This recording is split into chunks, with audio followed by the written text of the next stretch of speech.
solo dancing is so boring. I'm taking this up a notch. Liven this party up, lads.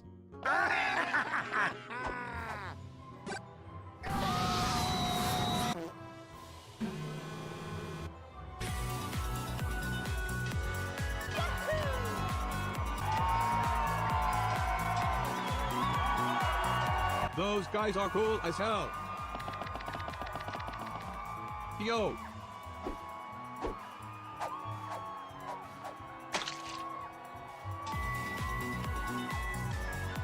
Come on, dude, dance. Okay. Oh yeah.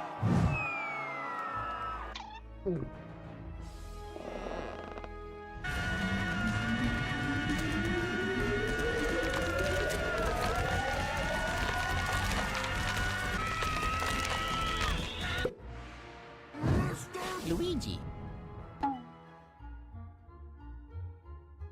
New plan. Take the princess away, my minion. Okay, dokie. Ah! Hey, let go of me, you loser.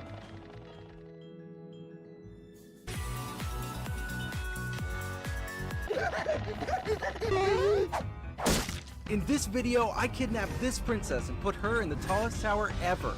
Whoever can save this princess gets $1. Saving? I can save myself.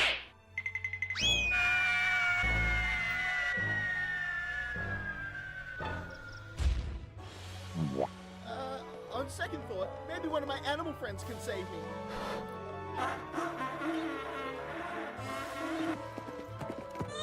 Oh, I knew I could count on him.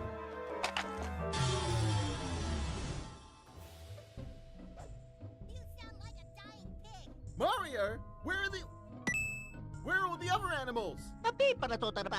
Stinky. Well, they can get over themselves. I'm stuck up here. Help me get down. I don't know. No, listen. If you help me get down, I'll give you a dollar. A dollar and this block of cheese. Damn good deal. Great. Now I have to sit in this dumb, boring tower. Could have at least provided me with entertainment or something. I've got to be honest with you. There's many reasons I like being the villain. From just chilling to killing or tyrannically instilling fear upon unwilling peasants who cross my path. But there's one thing that I long for. I think that can't go wrong. That would be the time I get to sing my villain song. This is my song, my villain song. I'm going to play the spooky gong. I am an evil mastermind with the mustache-twirling vibes. You can't go wrong with a great villain song. If you disagree, I will cut off your gong. What? Ba't ang sulang pagkada-pagkada-pagkada?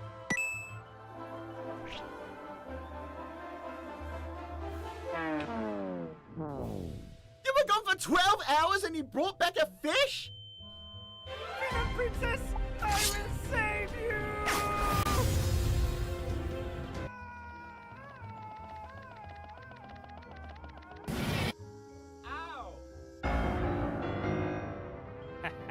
You'll never be saved, princess, and I shall be the fairest of them all! No, I'm the fairest. What? No, I am! No, me! Shut up, I'm the fairest! Me! Me!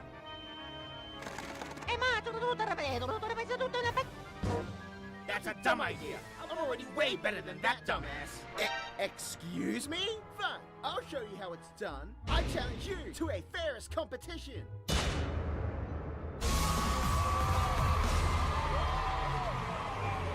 E tutte le cotture catturate sono sempre rete. E pure tutto, sempre rete. Ecco, sono levato, lo vedo. E ma sono tutto rapido, non ho messo tutto nella pacchia da pato. Oh, e pure tutto, sempre rete.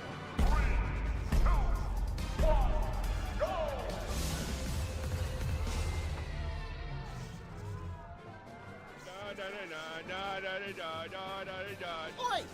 You save me, and I'll consider being friends with you. Oh my god, look. A woman. Whoever saves me gets a lifetime subscription to my new OnlyFans!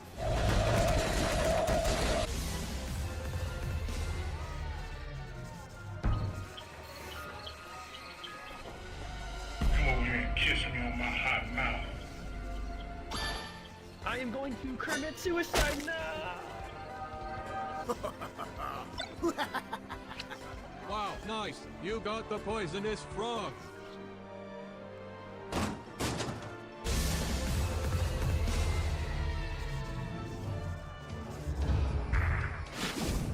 Get in my belly!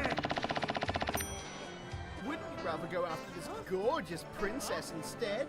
This luscious green skin, this pompous nose, and these pus-filled pimples on his face? Dude, those were the worst selling points I've ever heard. There's no way.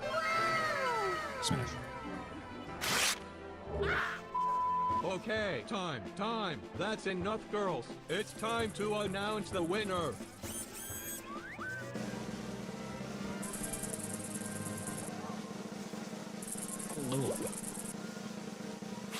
Ha! Yeah! Yes! Okay, next one's a deciding one.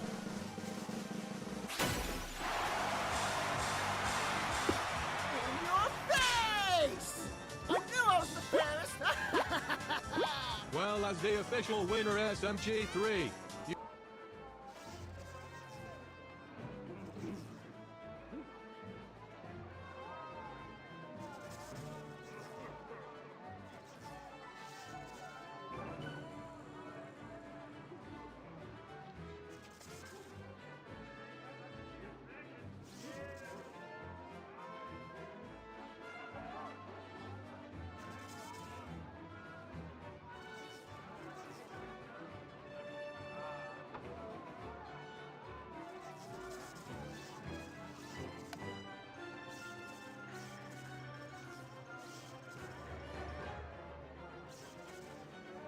You get one wish. Right, yes!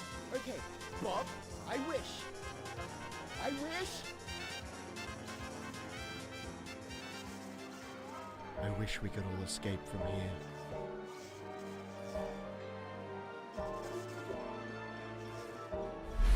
Whoops! Must have been a little programming malfunction.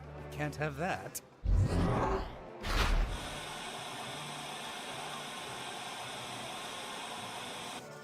Whoops! I wish I had tons of money! Hell yeah!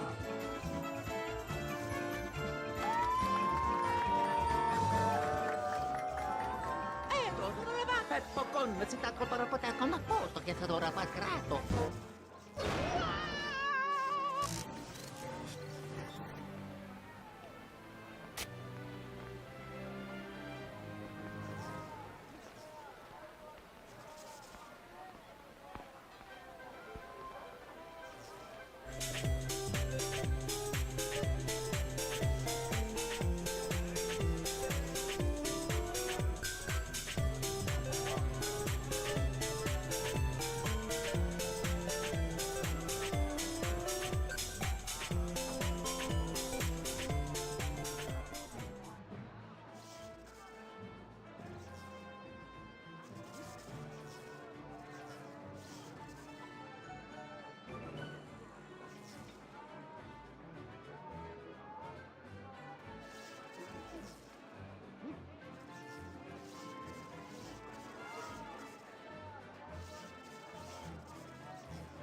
We're now stranded on this deserted island in the middle of the ocean. And we're gonna be stranded here for the next 7 days. And that boat that just left was our only way out of here. Why do we keep doing this? I thought it'd be fun. Despite its beauty, civilization has not been able to survive on this island for over 250 years. But for the next 7 days, we're gonna try to. And we only have around 4 hours until it gets dark. It's hot out here. We need to build a shelter immediately. I mean, why don't we just camp here? This spot looks pretty good. So, I say we kick things off by us going and looking for wood. Adventurers and seekers like us can't be penned in like permits. Have fun with that. Come on, But Sean. no, Come on, what's this? Chandler. How do we prep Chandler? I don't know. And so we immediately got to work, but we had to be careful because above you is the most dangerous tree on Earth. It contains poisonous tree sap that could literally kill you. Why are we still standing rows? And meanwhile, Nolan and Mac were making a fire pit. I'd say it's a pretty good fire, would you say? It's on fire, yeah. Well, I'd say it's a pretty good fireplace. And Sean started constructing the frame for our shelter. Are you sure that's not gonna fall on us? I feel like Sean's like our survival dad. Been called worse. And while gathering some more materials, we came across some wildlife on the island. Oh, look at these chickens over here. Here's a Hey, list. wait, stop running away. And it wasn't long until I found out why the chickens were afraid of us. Hey, what are we doing over here? Wait, what is that? Oh, it's a knife. Were you gonna try to kill one of those chickens? Please let me eat a chicken. We don't kill chickens. Jimmy, what did you eat for dinner before you got here? We spent the rest of day one preparing our camp, which was pretty simple. I'm gonna show you guys around the camp. This is the fire, and where we're gonna make food. Come over here. And this is where we sleep. That concludes the tour. We pulled over our survival crate, which contains food, water, and most importantly, a flare in case someone gets hurt. And by the time the sun went down, we had everything figured out, except one thing. Oh, they'll whine about it. But Wait, hold up. Isn't sunscreen flammable? Dingo's gotta do. It's the end of day one, and I'm already starting to get a little sunburn. I'm hoping to get some good sleep tonight, and I hope it doesn't rain. Tomorrow, we need to build a bigger shelter. And by we, I mean Dad over there is going to build a bigger shelter. I got you. Oh. Jimmy, you're like Mom. Sean's dad. I'm just gonna go to bed. I'll see you on day 2. During the first night of sleep, we tossed and turned a lot. And by we, I mean me. So it was a good thing we were fixing this the next day. The objective for day 2 is simple. We need to build a bigger and rainproof shelter. We need more comfortable seats because my butt hurts, and we need a better fire pit. My butt also hurts. We're looking for very long, sturdy sticks we can put across the top of our shelter. That way when it rains, instead of it drooping in the leaves and tarp, it flows off the back. And while we were busy gathering resources for our new shelter, Mac and Nolan were busy looking for new seats. Do you see that? Yeah. What's that orange thing? I mean, you can use it as like a bouncy seat. Dude, it's a buoy. Oh, dude, there's a net. We can use the net to catch chickens. Oh, a lot of bugs. A lot of bugs. A lot of bugs. Jimmy, we found an ocean buoy. It's like a bouncy seat. Did you steal this? No. Did he steal it? Okay, wash up on the beach. I guess that's not stealing. Oh, that is nice. Okay, I'll take it. For the rest of the day, Chandler, Sean, and I finished upgrading the shelter. Keep going, keep going. There's still sun in here, but it's because the sun's super low. 90% of the time, this will be shaded. While Mac and Nolan got coconuts. All right, be careful. It's a big knife.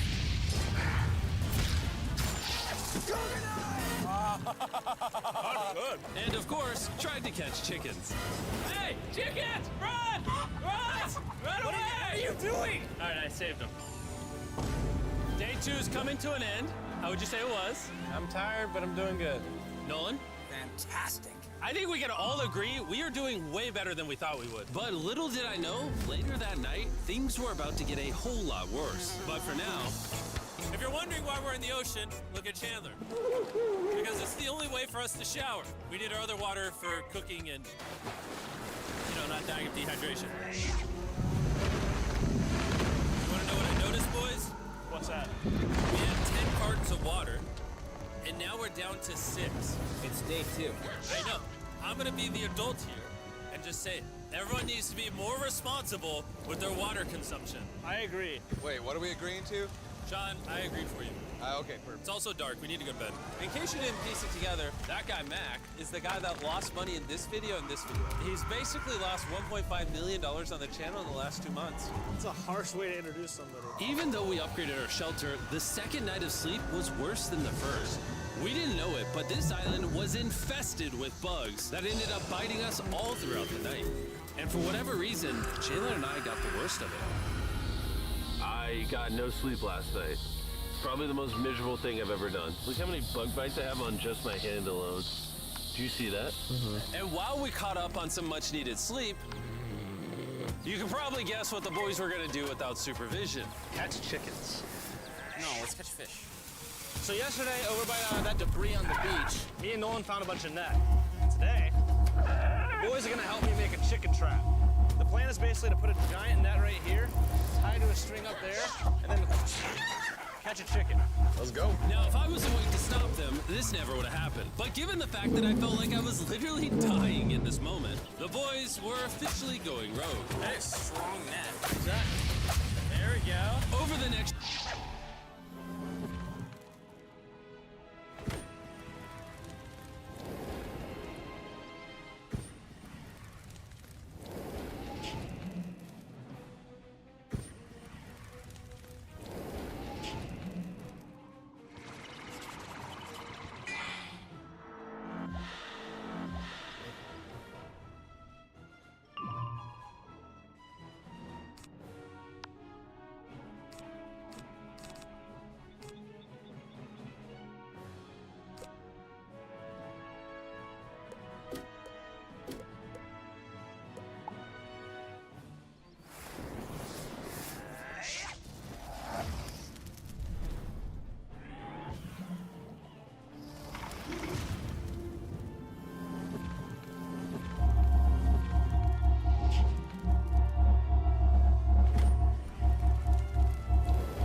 next 30 minutes or so, the boys cut the net into a perfect square. They then hoisted the rope up over the tree, tied the rope to all four corners, and it was ready. That works. That's pretty nice. So after a quick reset and placing some bait, it was time to catch a chicken. What is this? Trap to catch chickens with? Can I see the rope? No, you cannot. Is that what you guys were doing this whole time? Yeah. I thought you were doing something actually productive. I'll be honest, at first, this seemed like a complete waste of time. Because for the next 3 hours, they waited and waited. But for some reason, Mac in particular was not ready to give up. And finally, after even more waiting...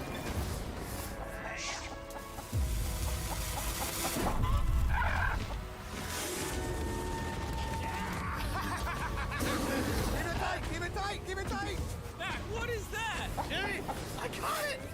Oh, this chicken's actually pretty chill. Yeah. This is the new Brian in honor of the bird from Raft.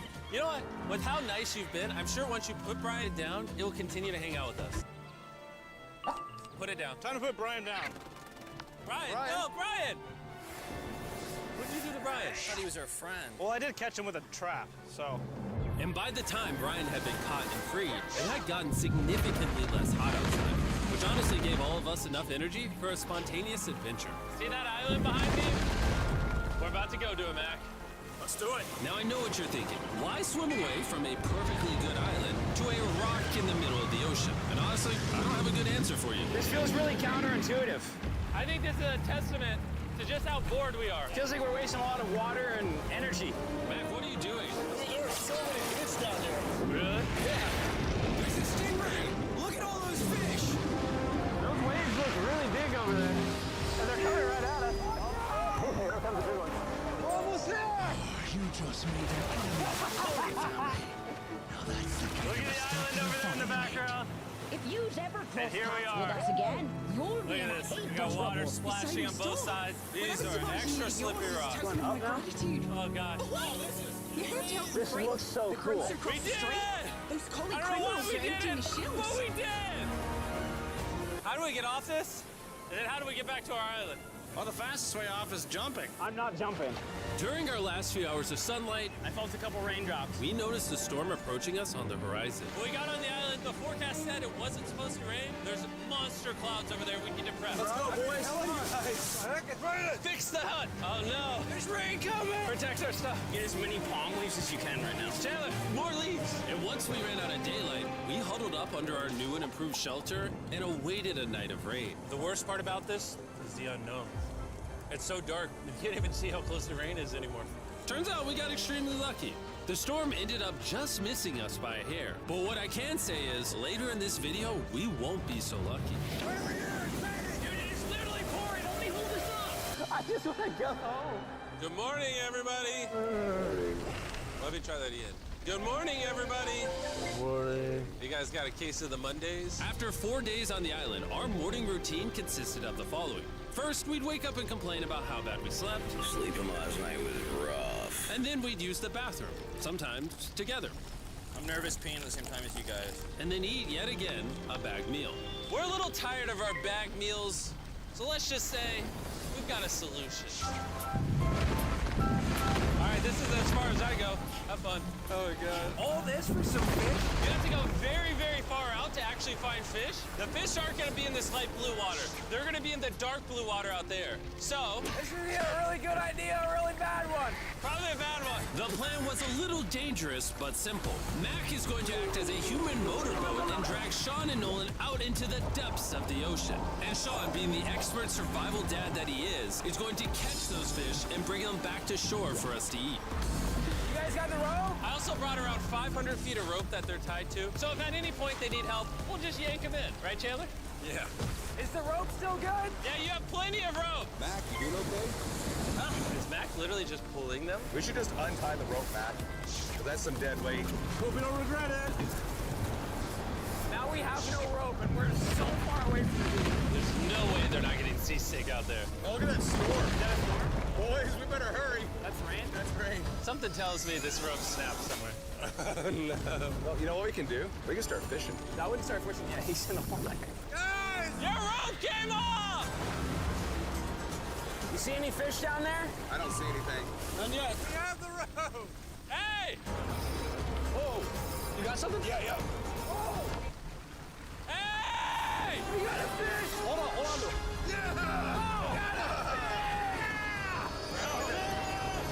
And after 2 hours of fishing and 200 fishes worth of calories burned, all they had to show for it was one fish.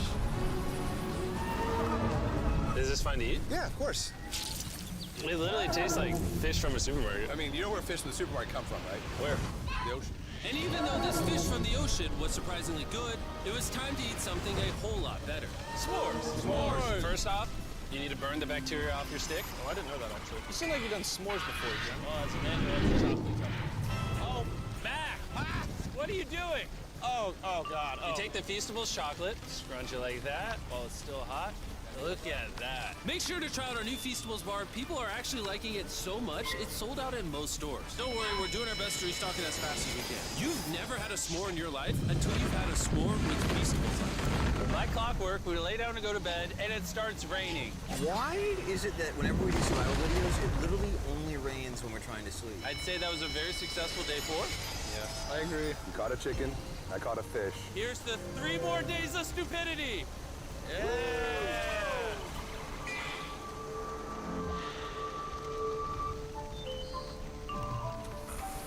Just woke up. I have no idea what day it is. Stay up. 5. I was about to say that. One of the reasons why we picked this island is there's very old houses or ruins, whatever you want to call it, on this island. And even though they're located on top of a mountain, I say today's the day we explore them. I agree. Disagree. Now that we had all agreed to go to the ruins, we wanted to make sure we didn't start this expedition on an empty stomach. And just as we were eating our bagged breakfast, Nolan noticed something more appetizing down the beach. Over there on the shoreline. What is it? There's a goat. No way, bro. There's a goat. Mac, you cannot eat that. Can't stop. No. Run away, goat! Jimmy, run away! Goat! Get out of here! Yes! Why did you do that? He's our friend! No, he's not. He's food. Oh, once again, Jimmy has scared away my food. And after sparing another animal from Mac, it was time to adventure to the ruins. All right, let's do it. We're almost out of water, guys. I need some for the adventure. I'm gonna try to fill these up with coconut water while you're gone. Let's go. Let's do it. Yeah, keep going. I'll be there in 1 second. And what they don't know is I actually have a surprise waiting for us at the top of the ruins. It'll make sense in a little bit. was kind of weird. I just stayed back and talked to the camera. Yeah, kind of like how you lost $1.5 million. Oh, yeah. Follow me, gang. Jimmy, I believe in you. For a second, I thought this was the mountain. Forgot we haven't even reached the base of the mountain yet. But while we climb this mountain, I'm gonna tell the boys about Western Union. Wherever you are, Western Union makes it easy to send money to friends and family anywhere in the world. We'll be up here. Yeah, you keep talking about that, Jim. Hey, wait up for me. We're going all the way up there? Western Union also has a free website and app that's simple and secure. So even my grandma can use it? Even your grandma, Mac. And before I got here, I used Western Union to pay the boat. Oh, dude, here, give me a second, Western Union. I also used Western Union to pay the boat guy that dropped me off on this island. Because they had been around for 100 years, I know my money got to them, even though I was in the U.S. Look how far away we've come from our beach. Is that a rainbow? Rainbow right there. Oh, yeah. That's awesome. I'm not gonna be like a Debbie Downer, but that's rain right there. That giant cloud? That giant cloud with rain. Yeah, you're being a Debbie Downer. Hey, you can see Sean from here. Dude, he's building the shelter. Sean's making us dinner. Sean! I can see him! You heard it. Keep going! Wave if you're a nerd! Oh, he's waving. Is it gonna be dark when we go back on this path? Yeah. How are we gonna see? Oh, we'll figure that out later. That's gonna be unfortunate if somebody falls. Oh! Are you good? You good? I'm alive. See that right over there? Boys, come on. Come over here. Welcome to the ruins. Whoa. This is actually sick. Why is it just a yellow box? Yeah, what is this thing? I'm glad you asked. I paid some guys with Western Union $10,000 to move this box up here. Really? Nolan, there's a crowbar in your backpack. What do you think's in here? Pizza? You knew that we were gonna run out of water, so you put extra water in this box. And while we're opening this, there's never been a better time to download or sign up for Western Union. Your first transaction is free. Just go to westernunion.com/MrBeast. Now, I know I could have filled this crate with extra water and food, but instead, I brought something even better. Matt, does this moment remind you of something? Oh, this picture of you losing 800 grand? Now, here's a picture of you losing 700 grand. Bro, why? Why go? You'll see it 1 second, don't worry. Now, I didn't do this to make fun of Max for losing $1.5 million. Really? Because that's exactly what it feels like you're doing. I did this to say, we're gonna give you another chance in one final video. No shot.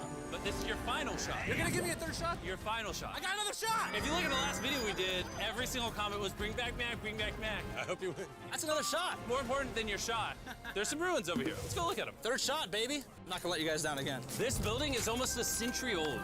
Imagine building this 100 years ago just for a bunch of YouTubers to explore it. Whoa! This is wicked. Why is there a cactus up there? Does the cactus just crawl up there, or does someone put the cactus up there? The cactus does not crawl up there, Jimmy. It doesn't have legs. Oh my god. Let's check out on the other side of the crate. There's some more ruins over there. This is crazy. Look how the trees like wrap around the freaking rocks. Would the gang say this was worth the effort? Because I got a third chance, yes I would. All right, well, he's biased. Would you two say it was worth it? No. There was no pizza in the box, so no. By this time, Day 5's sun was setting on the island. And on our way back to camp, we stopped at the peak of the mountain to take it all in. There's no one I'd rather scale the side of a random mountain with than you guys. Thank you. Maybe Dwayne The Rock Johnson. That's fair. But outside of that, nobody. Boys, I'm gonna be honest, I'm probably gonna remember this forever. Me too. I think this view made the journey worth it. Camp's cleaned up. It's been reinforced from the rain. Coconut water. Meal's ready to go. Got a lot more water. It's getting really dark. I mean, you can't even see into the woods right now. I don't know how they're gonna make it back from the top of that mountain to all these woods in the dark. This is way sketchier at night. Ow. Cactus. Ow! You good? Just a thorn in my side. But little did we know, running into a cactus in the middle of the night was actually the least of our worries. We ended up hitting a dead end, which is a little intimidating in the middle of a forest. Hey, which direction is it? Is it this way or that way? Wait, I can see 3 different things, dude. There's this right here, and then there's this one right here. This is a path too. Like, are you sure, bro? Where's that at? It's definitely not to the left. Follow me, guys. I will pick a random direction. Wait, no, I think it is to the left. Oh, it is? No, it's right over here. Ah, it's raining! And we must have been extra lucky that night because on top of being lost, it started raining. Are you sure this is the right one? Maybe it's this way. Which way are we going? I told you we should plow. Hey, Chandler! Follow me. Chandler, how sure are you? I'm 10% sure it's this So way. wouldn't 90% be better? Are you 90%? Can we choose? It's pouring on the side of a mountain. No! It's raining! Oh, wait, why don't we choose and then unchoose? I don't care. Oh, boys, this is bad. It is getting slick! I really don't think we came up with something to steal. Oh, Whoa! I almost face planted. And if we couldn't be any more unlucky, on top of it raining while we're lost, we've even got a third thing to worry about. Above you is the most dangerous tree on Earth. If it rains, it will seep poison that will burn your skin. Watch out for the death apple sap because it just rained. What are we supposed to do? Not let the poison drip on you. Oh, that is 10,000% a death apple tree, boys. That means we're close. And regardless of if we took the right path or not, we could tell we were getting close to camp. That's sand. That's sand! Thank God. We made it. Yes, it's right there. We have a rare opportunity to scare Sean. Are we going to take advantage of that? Yes. Of course. Okay.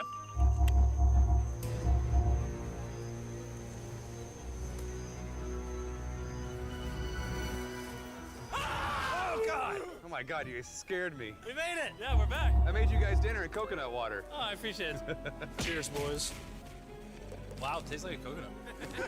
After the hike, we ate, we showered, and when we dried off, we took a second to look up at the stars. Because when you're in the middle of the ocean, it really feels like you're on another planet. But unexpectedly, around the corner was something we'd been fearing this entire challenge. You feel that? Guys, bad news. There's a ton of water on the top of our shelter. I just don't know if that's going to be safe for us to be under it. Despite our efforts from earlier to make the shelter better, water was beginning to pool up on our roof from the storm. All this water on top of us. Is there a world that can bring our structure down? And even though all we wanted at this point was a night of sleep, we had to get up and deal with it. Oh my God. We are absolutely screwed. I'm just getting destroyed and pummeled by rain all night. And after Food taken by the hungry is one thing, but those outlaws are also helping themselves to more weapons. That can't be good.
after 2 hours of rain, a damaged shelter, and soaking wet beds. There was no chance any of us were going to sleep that night. It raining on you at night.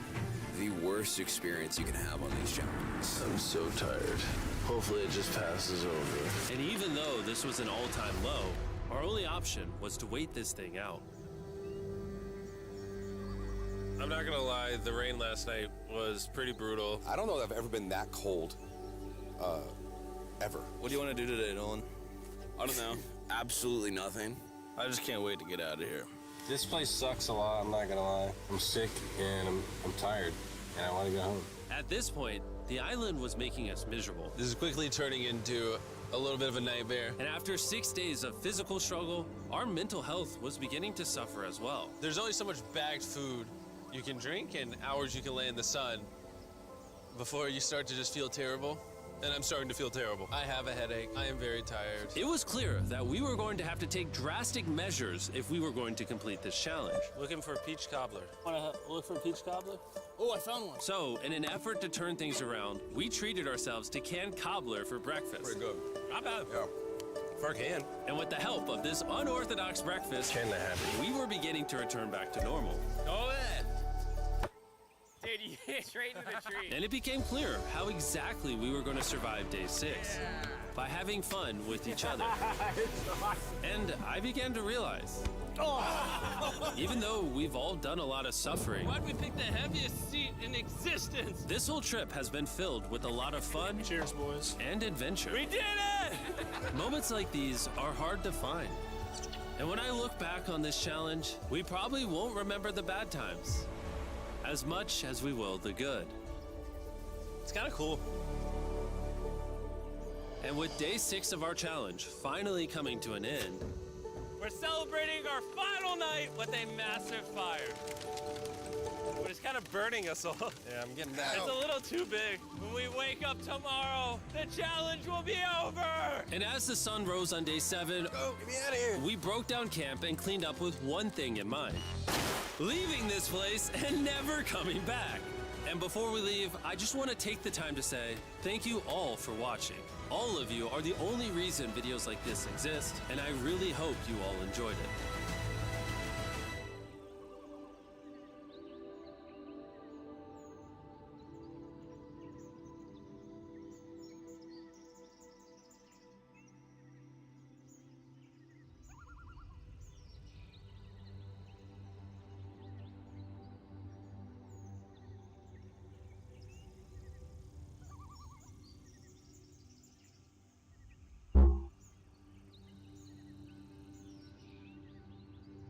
So I do want to highlight that, and a brand new Humble Bundle that we'll get to at the end of this video. But first of all, Hammer Ting is available free over at GOG. This game didn't have a great reception on Steam. Came out back in November of 2021, 1,586 reviews. Mixed reception, 59% positive. The game notes: manage a dwarven mining colony in the unexplored mountains of... Today, I'm going to share 2 totally weird medical mysteries. But before we get into those stories, if you're a fan of the strange, dark, and mysterious delivered in story format, then you come to the right place, because that's all we do, and we upload once a week. So, if that's of interest to you, the next time the like button is out of town, sneak into their house and prop open their refrigerator door, and then just leave. Also, please subscribe to our channel and turn on all notifications so you don't miss any of our weekly uploads. Okay, let's get into today's stories.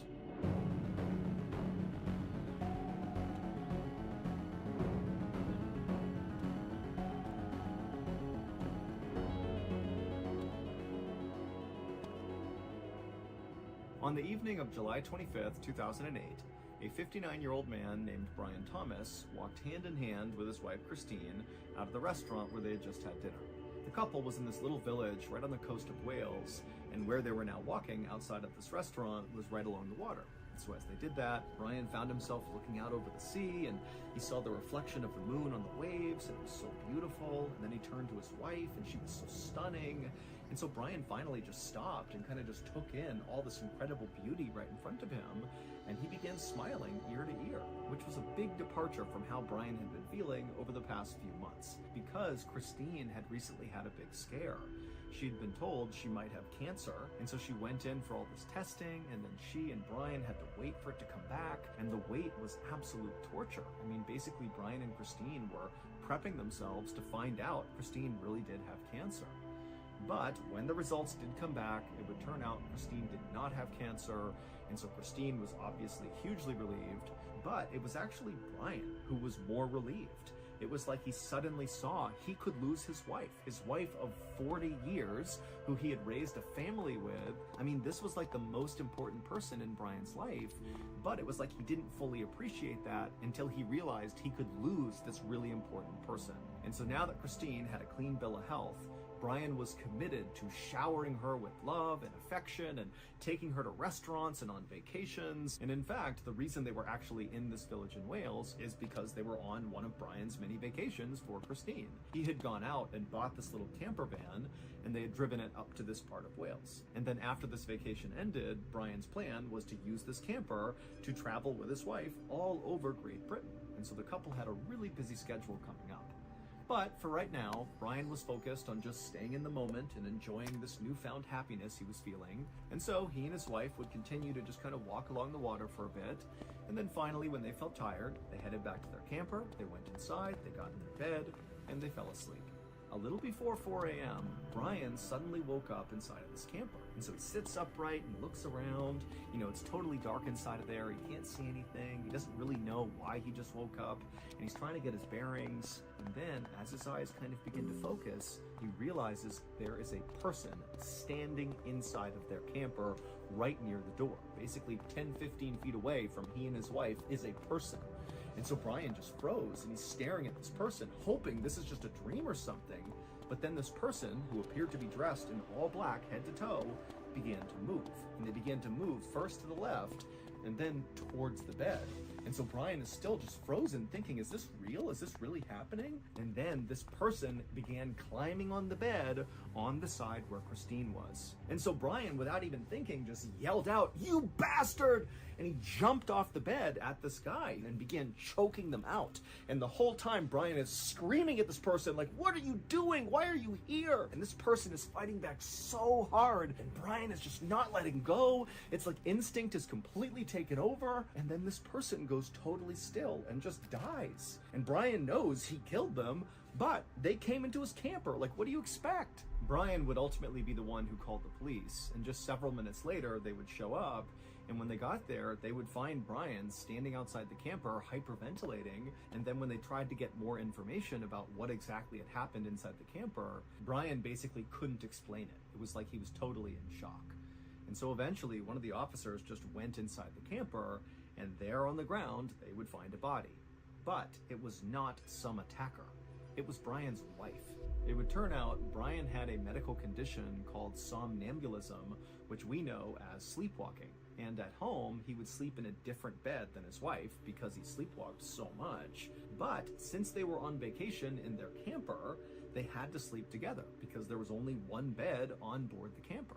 And so not long after Brian and Christine had fallen asleep together, Brian began having this really intense nightmare where he believed his wife was being attacked. And so Brian, in this nightmare, had to stop this person from hurting Christine. Except, because of his sleepwalking, he acted this out in real life.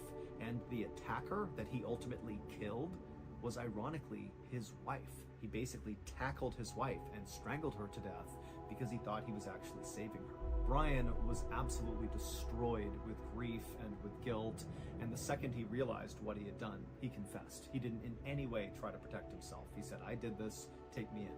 And Brian would be arrested. However, in November of 2009, the judge who actually heard Brian's official confession, he kind of felt bad for Brian and said, "You know what, I'm dropping all charges against you because it's obvious to me you are a good and decent person. This was a mistake, and you're going to live with grief and guilt for the rest of your life, and that's punishment enough." If you don't know this, late last year, we launched a brand new, strange, dark, and mysterious show called Mr. Ballen's Medical Mysteries. And so far, people love it. It is a free weekly show where each week we explore a new baffling mystery originating from the one place we all can't escape, our own bodies. Topics discussed on the show range from obscure diseases and freak occurrences to totally weird medical mishaps that sometimes result in big, amazing discoveries and other times result in just unimaginable suffering and death. So, if you're a fan of the strange, dark, and mysterious, then you really ought to give Mr. Ballen's Medical Mysteries a try. To start listening, go look up and follow Mr. Ballen's Medical Mysteries on any podcast platform, and boom, you're in. You got yourself a new weekly show. But if you're super impatient, like I am, and you can't wait a whole week to get a new episode, well, with your Prime membership, you can watch batches of 8 episodes of Mr. Ballen's Medical Mysteries on Amazon Music. Also, on Amazon Music, there are no ads. And if all this was not enough to sell you on maybe giving the show a try, well, then stick around at the end of this video and I'll play you a sneak peek from our newest episode of Mr. Ballen's Medical Mysteries.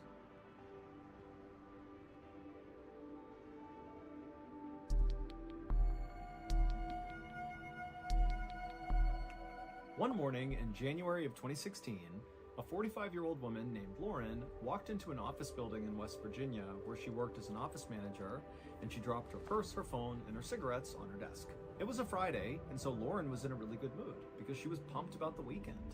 The next day, Saturday, she and her husband Dan planned to go on this big hike together. They loved hiking, so that was going to be awesome. And then on Sunday, Lauren planned to stay home all day and cook one big meal because it had become a tradition in their family that on Sundays, Lauren and Dan's kids, they had 3 kids who were all grown up, they would come back home to their parents' house and they would have a big family meal together. And these dinners were definitely the highlight of the week for Lauren and for Dan because both of them were very family-centric.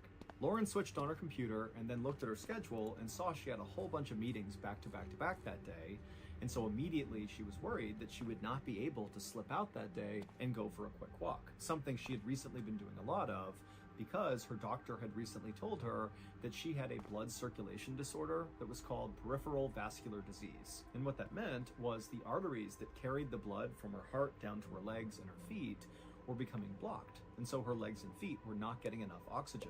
So far, her only symptoms were the occasional leg cramp, but if the disease got worse, it could lead to pain and mobility issues, and also heart attack and stroke.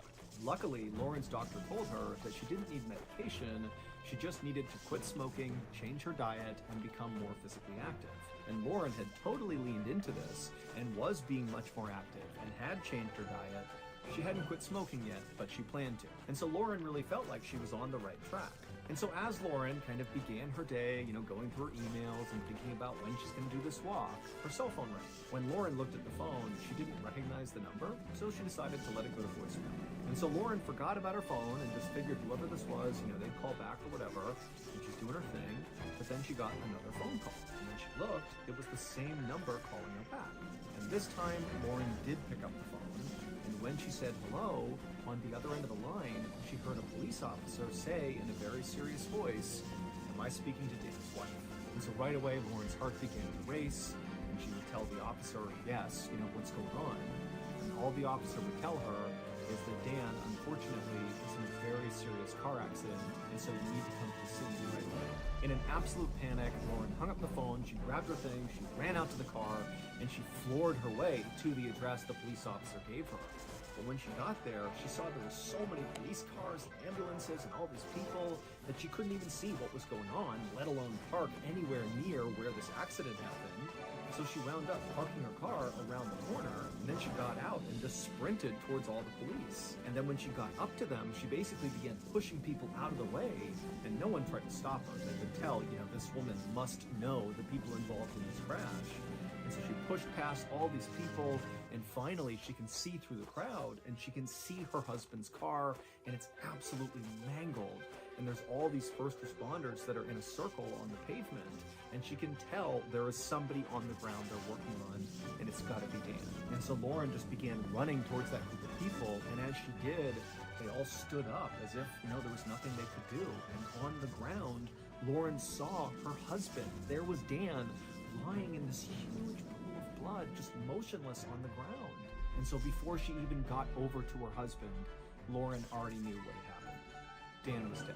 And so Lauren let out this primal shriek and just rushed over to her husband and fell to the ground next to him, holding his body and crying hysterically. And all the EMTs and first responders, they knew this woman has just lost her husband. And even though she shouldn't be here right now, they just felt like they have to give this moment to her. And so the police and the EMTs and the rest of the first responders, instead of even talking to Lauren or trying to get her to go somewhere else, they just formed a big circle, shoulder to shoulder, around Lauren and Dan, and just allowed Lauren to grieve in private. About 2 hours later, Lauren returned to her home in a daze. Dan's body had already been transported to the morgue, and a police officer had driven Lauren back to her home where her 3 kids, her son and her 2 daughters, were now waiting for her. And so when Lauren went inside the house and went into the living room where her kids were, her kids, who already knew what had happened, they just immediately swarmed her and hugged her, and they all just cried together. I mean, this was so horrible and so unexpected that nobody knew what to do. Finally, Lauren tried to speak through her sobs, but when she did, she just couldn't get words out. It was like her chest was so tight she couldn't even speak. And then suddenly, Lauren realized this pressure on her chest was very real, and it was getting worse and worse, to the point where it was genuinely hard to take a breath in. And so Lauren actually said to her kids, "I think I'm having a panic attack." And so her daughter ran to the kitchen to get some water, and as she did, Lauren took a seat on the couch to try to calm down. But by the time her daughter came back with the glass of water, Lauren straight up just could not breathe. I mean, she was trying to pull air in, but it wasn't going in, and she was totally panicking. And so she looked at her kids and just mouthed the words, "I can't breathe." At which point the kids understood, like, this is way beyond just grief and sadness. Like, she's having a physical emergency right now. And so one of Lauren's daughters picked up the phone and called 911. A few minutes later, an ambulance arrived, and they would take Lauren to a local hospital. But as soon as they got there, the doctors and nurses determined that very likely Lauren had had a heart attack. And even though she was basically stable right now, their fear is she was going to have another one, and this particular local hospital just lacked the resources and staff to actually treat Lauren. And so they pretty much immediately transferred Lauren to another hospital called the JW Memorial Hospital in Morgantown, West Virginia, because that hospital had a specialized cardiac care unit for people with very serious heart problems. Dr. Conard Falinger was the cardiologist on duty at JW Memorial Hospital when Lauren was brought into the intensive care unit, followed closely behind by her 3 adult children. Now, Dr. Falinger was used to seeing worried families in the hospital, but Lauren's kids looked far more distressed than he was used to seeing. And when he spoke to Lauren's kids about, what's going on with Lauren, he would see why.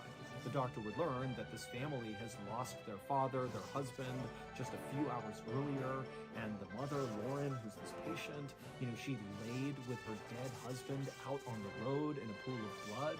And now these poor kids who just lost their father, they're seeing their mother go to the ICU for what looks like a heart attack. I mean, this was a total worst case scenario where basically everything was going wrong for this family.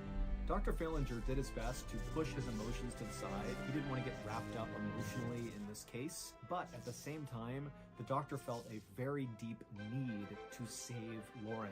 Like, let this family have one good thing happen to them.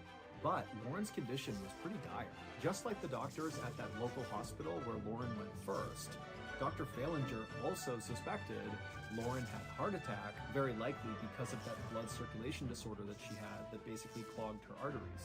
When an artery in the heart gets blocked, the blood can't circulate in the heart, and so the heart dies. And preliminary testing on Lauren showed there was already signs of damage to her heart, in the same way that a heart attack would damage a heart. Her heartbeat was also irregular, and it was too fast, and her blood pressure was dangerously low. And then also, when Dr. Falinger looked at some imaging of Lauren's heart, he could see that the majority of her heart muscle wasn't even moving. Basically, Lauren's heart was working way harder and way faster than it should be to accomplish nothing. And so, very quickly, Dr. Falinger realized that unless he was able to find the blocked artery in Lauren's heart and clear it, that Lauren would die. And so Dr. Falinger looked up at Lauren's 3 kids who were just standing there in silence, waiting for more bad news. And Dr. Falinger said to them, "Your mom needs to go into surgery right now." Nurses wheeled Lauren out of the ICU into surgery, where she was immediately put under anesthesia. Once Lauren was ready, Dr. Falinger watched on a monitor as another surgeon fed a thin, flexible tube called a catheter into an artery in Lauren's leg and then fed it up towards her heart. This surgery was called cardiac angioplasty. Basically, that surgeon was going to use that catheter, that tube, and put it into Lauren's heart and then shoot dye through that catheter tube into the blood in Lauren's heart. And then Dr. Falinger and the other doctors could watch to see where this dye went. If the dye was pumped out of the heart like it should be, they'd see it go in all different directions. But if at some point on the monitor the dye just stopped inside the heart and didn't go anywhere, then that would mean they found a blockage. And so when the surgeon had the catheter in Lauren's heart, he injected the dye, and they all watched on the monitor, and her heart functioned completely fine. There was no blockage in her heart. Now, the doctors weren't entirely convinced yet that there was no blockage, so they pulled that catheter out, and they got a different one, and they went through the exact procedure all over again to see if maybe that catheter was malfunctioning. But again, that second time, the dye didn't stop anywhere. Her heart seemed to be functioning totally normally. And so Dr. Falinger and the rest of the doctors and surgeons, they were all totally baffled, because what this meant was whatever was happening to Lauren, or whatever did happen to Lauren, was not a heart attack. But make no mistake, Lauren's heart was still absolutely dying. It was just some other thing killing it. Dr. Falinger went back to the drawing board, but realistically, there just weren't that many other things to consider with regards to what was happening to Lauren. Heavy alcohol use could in theory cause what was happening to Lauren, but Lauren didn't drink. Infection was another option, but Lauren showed no signs of having an infection. Certain chemotherapy drugs have been known to damage the heart, but Lauren wasn't on chemo and certainly would not have accidentally been exposed to chemo drugs without knowing about it. And so basically, Dr. Falinger had no clue what was wrong with Lauren, and he didn't even know where to start. And so Dr. Falinger just sat in his office feeling so bad about the fact that, these kids are almost certainly gonna lose their other parent. I mean, it was his duty to save Lauren, and he couldn't do it. And he just felt so bad, he couldn't even imagine how he was going to deliver the news to the kids. That, your mom's going to die and we don't know why. I mean, this was the worst for Dr. Falinger. He felt like he had failed as a doctor. But just then, Dr. Falinger has this epiphany. He remembers this weird medical article he had read somewhat recently, and he realized what was going on with Lauren and her family was like the same thing that happened in that article. And because Dr. Falinger did not have any other ideas of how to handle what was going on with Lauren, he decided he would just try to do what they did in that article. Because if he was wrong, he had nothing to lose. So Dr. Falinger got up and he ran to Lauren's hospital room.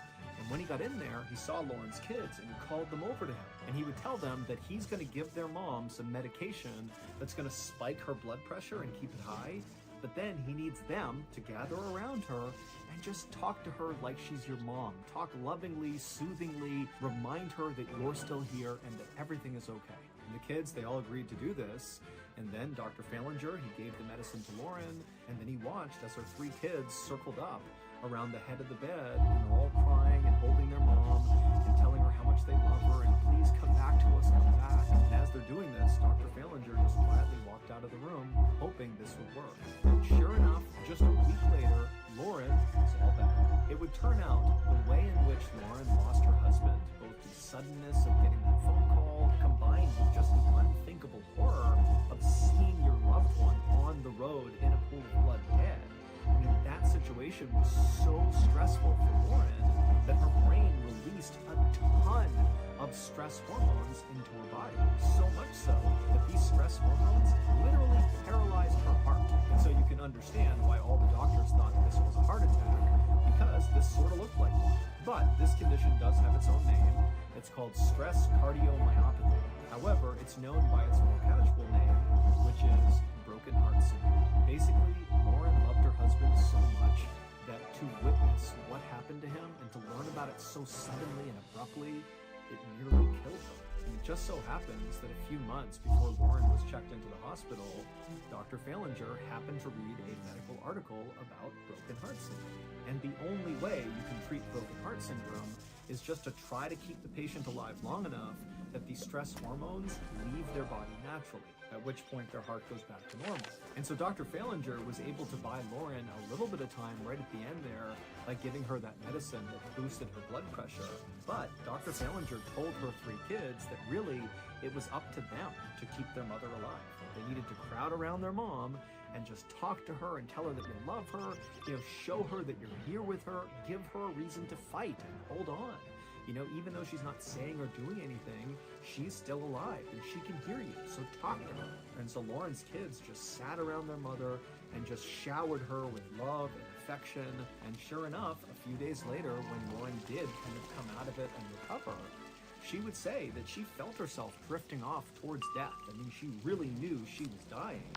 But then she remembers hearing her kids calling to her and saying how much they loved her and to please come back, we need you. We already lost Dad, we've got to keep you.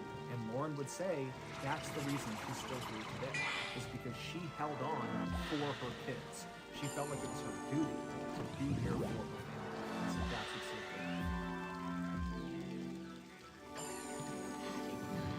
good. Okay, here is the clip from our newest episode of Mr. Ballin's Medical Mysteries. Enjoy. One summer afternoon in 2016, a young woman squeezed into the tiny bathroom on board a fishing vessel. She locked the door behind her and leaned in close to the mirror to get a good look at her face, in particular her left eye, which was disturbingly red. She used both hands to stretch the skin back around her eye, and the tissue along the edge of her eyelid looked totally strange. So she just ran a finger along it, and then suddenly something dislodged from her eye. It was this small sliver of fuzz, about the size and thickness of a carpet fiber. The woman leaned in closer to the mirror and delicately pinched this weird strand and pulled it away from her eye. She held it up to the bathroom light, trying to figure out what it was, and to her surprise, it was almost half an inch long. As she stood there wondering how on earth this weird piece of fiber had gotten wedged in her eye, something strange happened. The little strand began to move.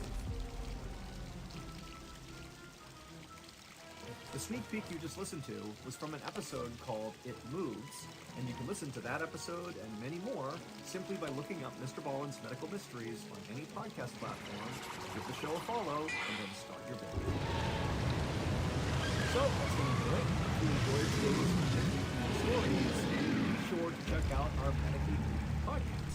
It's called Mr. Ballin's Medical Mysteries, and it's a whole bunch of stories about basic medical mysteries.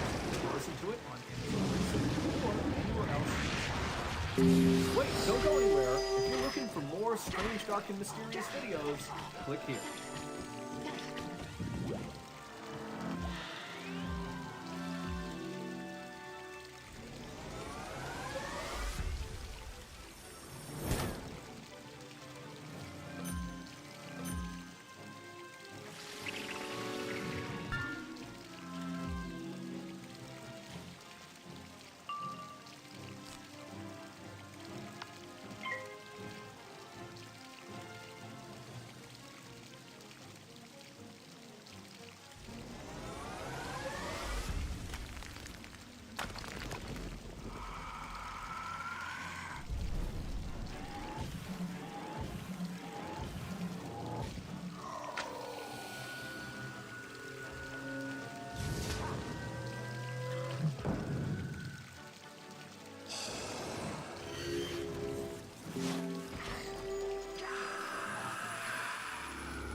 Song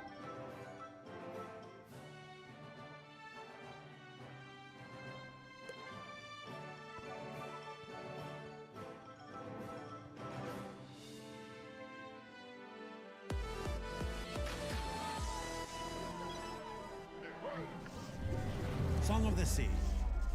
A movie that I first watched while on an airplane by happenstance, and one that left me weeping in my seat. I was not expecting that kind of reaction. I couldn't help but cry. No joke, the guy sitting next to me put his hand on my shoulder and was like, "Are you okay?" And I was like, yeah, I just think this movie's really sad. Now, I'm a big fan of Cartoon Saloon as a studio. I briefly included it as one of my best animated films of the 2010s, and Wolfwalkers as my favorite animated movie of 2020. But I've somehow never done a full-fledged review on one of their films. I know, I was surprised too, but I think it's finally time that I change that.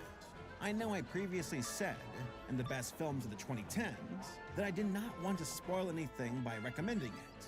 Well, now I'm gonna get into everything that makes this movie so incredible by spoiling the heck out of it. Now, if you have not seen Song of the Sea before, go rent it online first, or buy it, and then watch this review. Yes, the movie is that good. Let us support their official release, so we can get even more of their amazing films. 2024 is the 10-year anniversary of Song of the Sea, and there's plenty of incredible stuff in this movie that's still worth celebrating. Hey, better late than never, right? But real quick, I want to give a shout out to this video sponsor, Magic Spoon. What is Magic Spoon, you ask? Well, Magic Spoon cereal is not just your average morning cereal. It's a game changer packed with goodness. Picture this, 0 grams of sugar, 13 to 14 grams of protein, and just 4 to 5 grams of net carbs per serving. With the modest 140 calories per serving, you can indulge guilt-free while still fueling your day.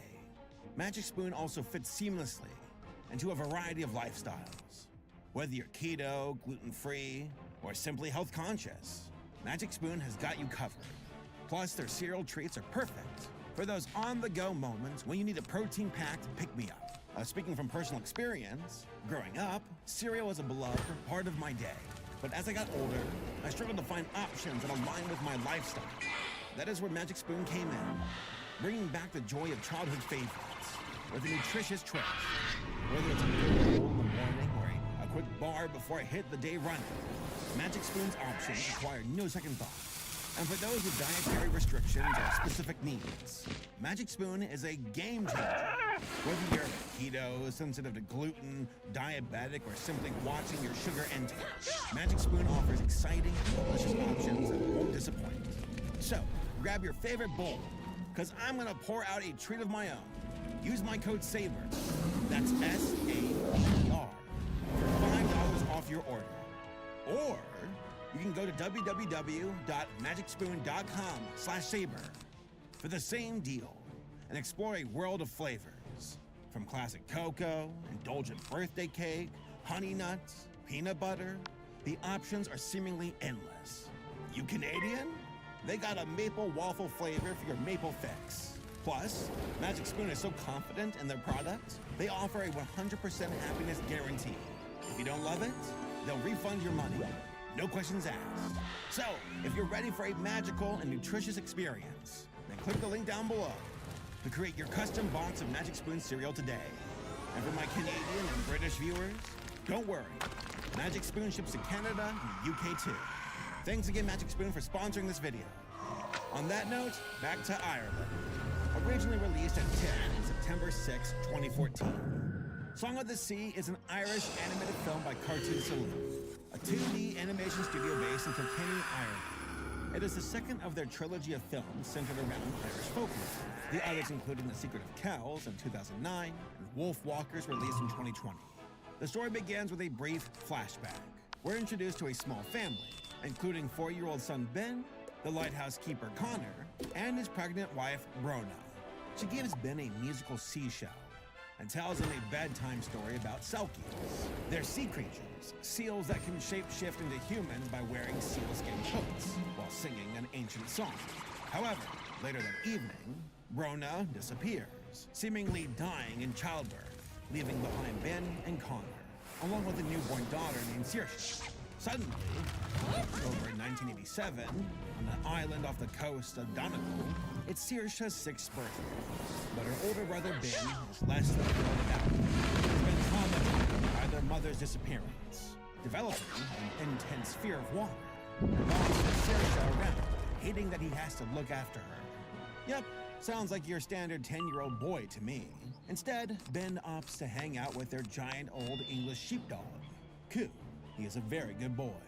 The father, Connor, is distant and emotionally repressed, but invites his mother out to celebrate with them.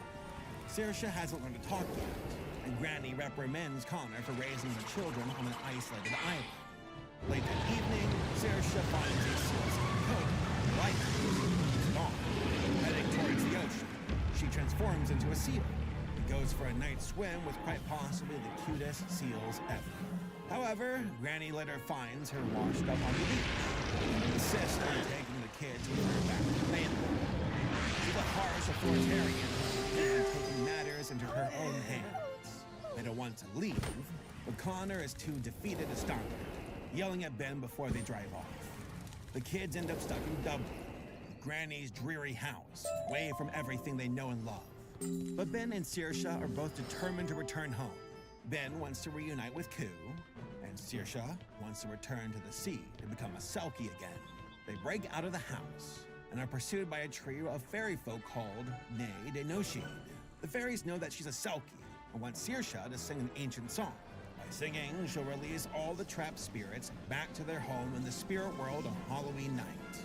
But the kids are also being pursued by a mysterious owl witch. No, not that one. Yeah, that one.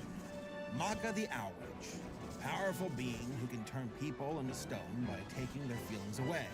She does this by sealing up emotions into jars with her team of vicious owls. She's done this to tons of fairy folk, petrifying them, including her own son, Maclear, a giant ocean god. Ben thought the stories his mother told him were only legends, but he finds out they're true. And now, they're running out of time. Saoirse has gotten sick being away from the sea in her coat. It's up to Ben to get them home safely. As luck would have it, they get reunited with Coo, who followed their scent from the island. But this reunion does not last, with Saoirse diving down a holy well to try to get back to the sea. Ben gets past his fear Come of to water, stop our little diving shopping in after excursion. her and I runs think into you'll the find great any Sean associate McKee, on Ned a Colley forgetful is but more than friendly you can storyteller handle, mate. spirit with incredible hair. I wouldn't get We in find our out way that if I Saoirse were has you. been kidnapped People by who do Maka's are owl liable to get and held mussed up. captive in her swamp. We're gonna waltz With the right great out Sean of here McKee's with help, whatever we Ben want, follows a strand and of there's hair to nothing Maka's lair. you can do But along about the it. way, he finds out what really happened to Brona on the night she went missing. It turns out magic runs in the family. Brona was a Selkie too, and she reluctantly had to leave her family to make sure she would not lose the baby. Ben finally knows the truth and understands how unfair he's been to his sister. He makes his way into Maka's hut and is surprised at how calm and relaxed she is. The hut itself almost looks like the spitting image of Granny's house, but he realizes it's all a front. Maka bottles up any extremes of emotions, to the point she's turned her own lower body to stone and can't walk by herself.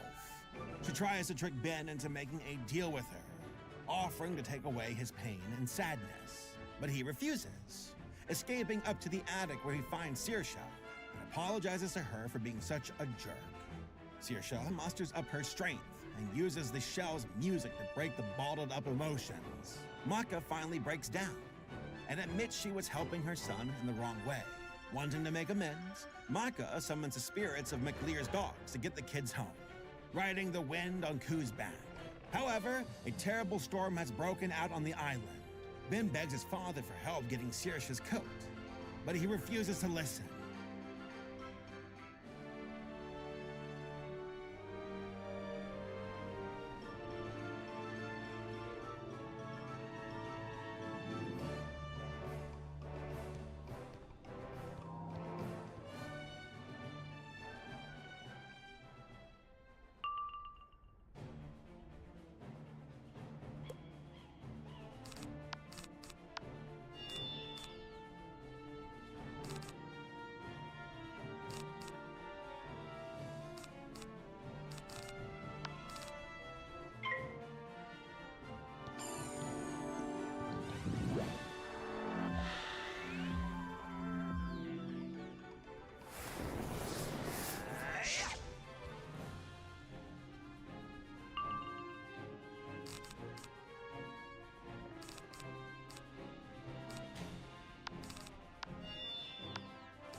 Insisting on getting her to a hospital on the mainland instead. Running out of time, Ben defies his father, who dives into the sea.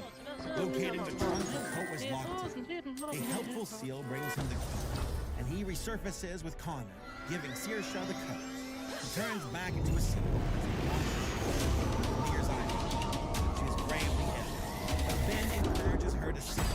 Miraculously, her song works and releases the petrified fairies while opening up the gateway to the spirit world, Tierdinon. Rona suddenly arrives on the island.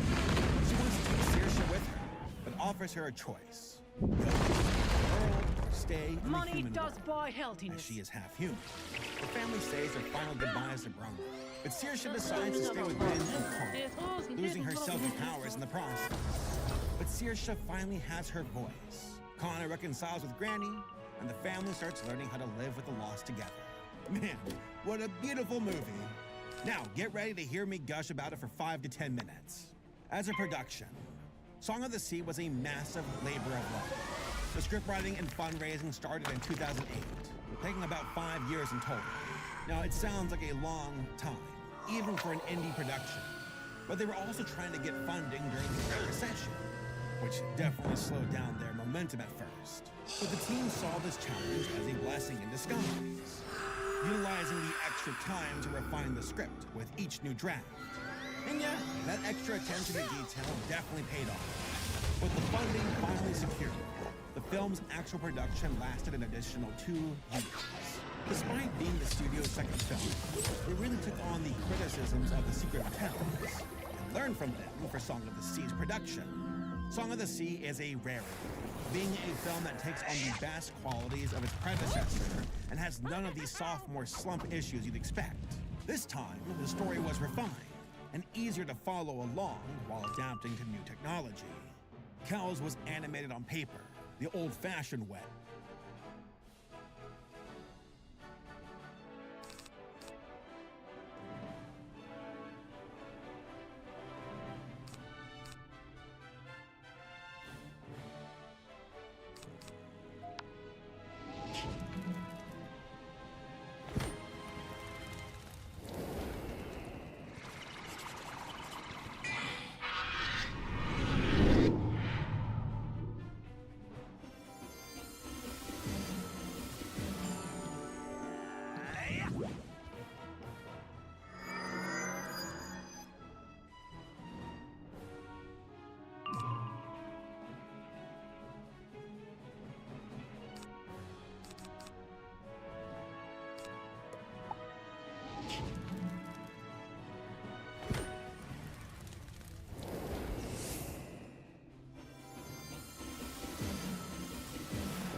the Statue of Happiness in GTA 4. Okay, so here's my phone.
The Song of the Sea was drawn on Wacom tablets and created in TV Paint, which gave it a noticeable improvement and fluidity for the animation itself. The animation and layout composition work was produced between 5 countries at 5 different studios. Digital Graphics in Belgium, Norlum in Denmark, Superprod in France, Studio 352 in Luxembourg, and of course, Cartoon Saloon in Ireland. Look, I'm genuinely so impressed at how consistently beautiful their art style is, with a heavy emphasis on geometric and symmetrical shapes to create such well-designed characters and their environment. It feels incredibly simple, but there's a ton of complexity in getting the entire world to feel so organic. It is so gorgeous to look at, and by far the most distinctive visual trademark for all of their productions. I know people joke about the whole every frame is a painting thing being used on dumb movies like Morbius, but it is completely accurate in this case. There's so much care and artful direction from these storyboards to the final film that I just have to bring it up. Now, let's get into some themes I think the film is touching on, or at least how I interpreted it. Initially, I saw the main characters as representations of the 5 stages of grief. If you have taken any intro to psychology class, chances are you know what I'm talking about. But if you have not heard of them before, here's a quick breakdown. The 5 stages of grief were coined by Swiss-American psychiatrist Elizabeth Kubler-Ross and originally published in her 1969 book on death and dying. She specialized in tackling near-death studies and started noticing patterns of volatile emotions in her terminally ill patients. These patterns were constant, including the emotional state of their loved ones coming to terms with the impending loss. The varying stages came to be known as the Kubler-Ross model, with the emotions involved including denial, anger, bargaining, depression, and acceptance. However, I do want to note that these stages are not linear. Every person experiences grief differently, and they don't necessarily follow the stages from point A to point B. Now, the Kubler-Ross model has had some controversy for how it was originally presented, and has since been expanded on. But it's still the most widely accepted known stage model for grief, and the easiest to understand as a logical response to severe emotional distress. Most people still tend to exhibit at least some of these emotions while processing a tragedy or loss. If you need a more recent example, look no further than how people coped, or obviously did not cope, during the rise of the COVID-19 pandemic. Now, I found that the movie also expanded on this through their incorporation of dueling characters within the folklore of the film. This is similar to the Wizard of Oz. Dorothy meets characters in Oz that resemble her real-life friends and family back in Kansas. But upon rewatching the movie, I now think the main characters more represent how people can get stuck in these stages of grief, and the ways they cope individually. It very smartly shows how the loss of a loved one affects 3 generations of the same family, and also way before Encanto did it. There, I said it, it's the truth. Ben represents anger. At the start of the movie, Ben actively resents Saoirse. As far as he's concerned, once she came into the picture, he lost his mother and blames her for Brona's disappearance. Even though it wasn't Saoirse's fault, Ben lashes out at her because he's sad and confused about the situation. His journey is about processing and accepting his grief. Once he knows the truth about what actually happened that night, a memory he either repressed or was too young to remember fully comes floating back in a vision by the great Shanaki. Ben finally knows and understands how to help his sister. He's also the first to take action to reunite her with her code to become a Selkie. Granny represents bargaining, with a little denial thrown into the mix. She insists on taking the kids away from their island home to live on the other side of the country in Dublin. Granny is firmly a creature of habit and thinks it's not normal or safe for them to live outside of town. She also berates Ben for crying on their car ride over when they leave, after she refuses to let him take his dog, Koo, with them. But Granny lives in a bubble and self-medicates with pills, which I think are implied to be antidepressants. She overpowers her son Connor, bullying him into letting her take the kids away. Granny treats the situation as her version of tough love, meaning out of sight, out of mind. It is obviously not true, though. She completely ignores the needs and feelings of Ben and Saoirse, always claiming she knows what's best for them. Maka the Owl Witch also mirrors this, by literally bottling up her emotions and displaying them in jars around her house. She sees any extremes of emotion as being dangerous and painful, but repressing them for so long has turned her half to stone. She presents Ben with a solution to dealing with his grief, offering to take away his sadness, just like she did with her son, Natalia. But Ben recognizes that this is a toxic way of dealing with trauma, and rejects her offer. He understands Maka is just enabling him to repress his emotions by ignoring them, and not dealing with the complicated feelings of grief. All that pent-up anger and sadness will spill out eventually, causing issues like anxiety, depression, and stress to manifest in its wake. Once the kids use the shell to give Maka all of her emotions back, she finally talks openly about how she wanted to help her son in the only way she knew how, but accepts that she was going about things in the wrong way. Connor represents depression. He's become so numb and closed off that the only real love and joy he now shows in life is towards Saoirse. He's so afraid of losing his daughter that he locks up the Selkie coat and throws it into the ocean, not willing to risk her being taken away from him too. Connor's journey is addressing and recognizing that he needs to express his feelings openly by communicating with his family. His fear of losing Saoirse is a traumatic worst-case scenario response to losing Brona, but he doesn't listen to Ben's pleas for help and admit the truth until he's forced to. Connor has become risk-adverse and overprotective of his daughter due to the trauma of losing his wife. But it has clouded his judgment, rendering him unable to help until Ben is in a similar life-or-death situation. His dueling character is named Bleed, a giant sea god, sort of like the Irish version of Neptune or Poseidon. His name is a rough translation of Son of Lear, or Son of the Sea. He's a father figure guardian who protects the gateway to the spirit world and the human world.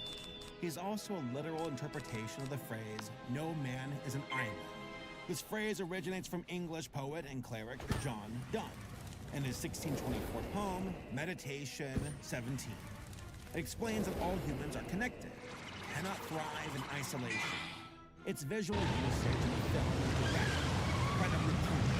People are able to get through awful situations by leaning on each other for emotional and psychological support, especially during periods of grief.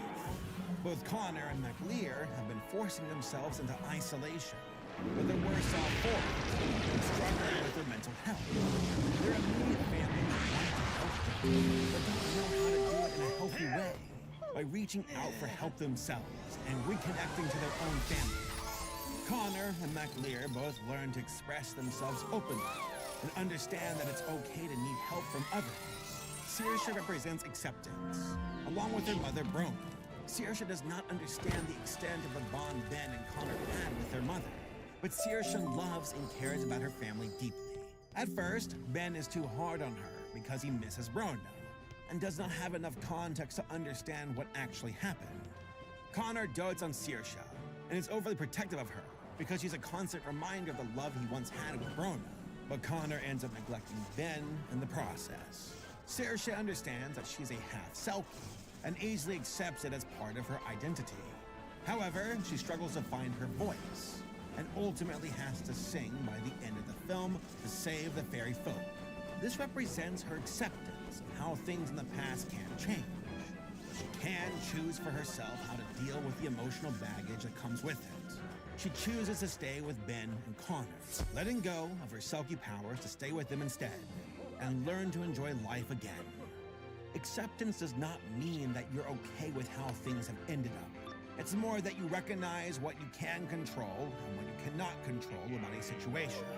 Even if it is unfair or painful, you recognize how to deal with these circumstances in the best way you can. It can definitely take some time to process everything, but with the help of a strong support system to get there, you'll be able to move on in a healthy way. As this movie is a fantasy, the ending shows a resolution between Ben, Connor, and Saoirse, making peace with Brona, giving them necessary closure, and addressing her unfinished business.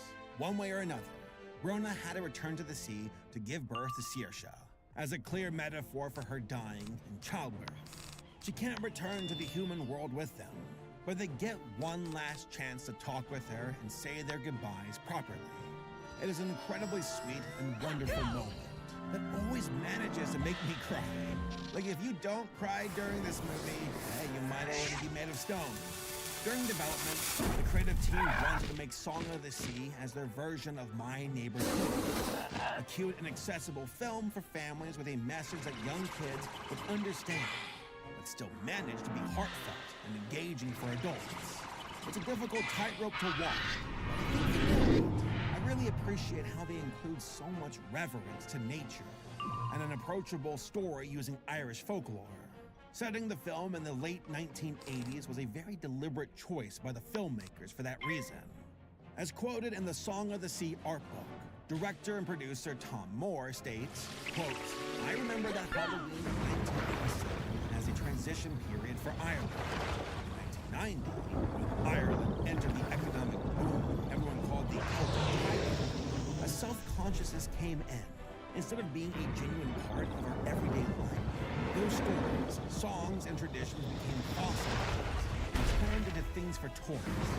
And more foreign companies were setting up shop there to expand their markets in the EU, take advantage of the low tax rates along with the younger workforce. But this was creating a noticeable change in Ireland's culture. They wanted to be seen more as sophisticated Europeans, but were actively repressing their own heritage instead. This is an emphasis on telling traditional stories in cartoons and preserving their own history and demonstrating what makes it so uniquely Irish to the rest of the world. As a studio, I believe Cartoon Saloon is severely underrated, and they have been for a long time. They have an insanely talented Money team. does Craft buy simple, healthiness. but universal stories that truly showcase how much love and care goes into their work. They don't demand your attention with obnoxious jokes or obtrusive voice acting.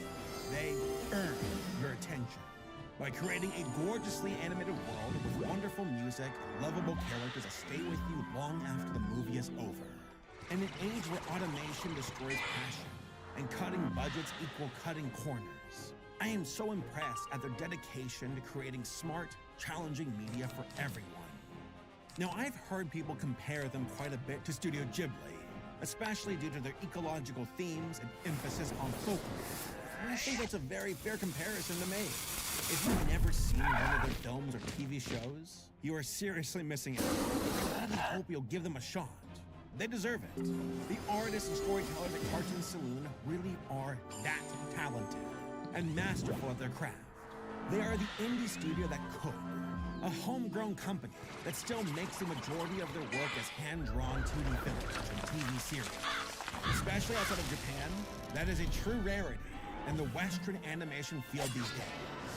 They're creating the kinds of stories that studios like Disney have long since abandoned. Frankly, I don't have the guts to make anymore. I don't want to reward a studio with my money for being lazy and disrespecting audiences with lackluster, half-baked baby food. I want to savor and enjoy a film that has the right balance of creativity, artistry, and care put into it. That is what Cartoon Saloon does best. There's an overwhelming vibe of quality and integrity that comes through all of their work. And I truly cannot recommend them enough. Song of the Sea is a movie I won't forget. Keep looking out for whatever new projects they have on the horizon.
What you've done is put a target on your back, wizard.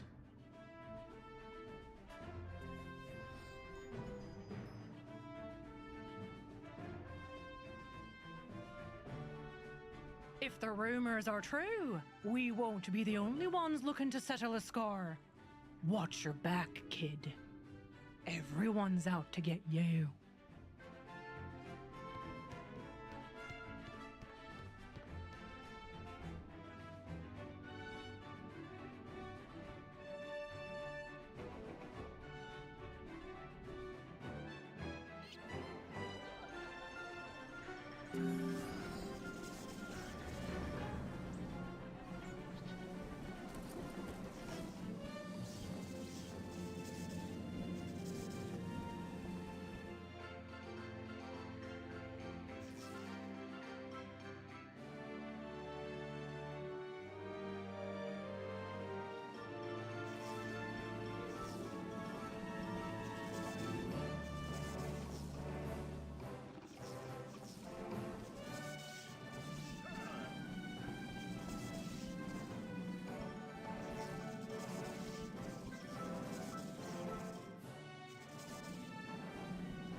Good on you. No question you're made of stern enough stuff for a rugged outback adventure.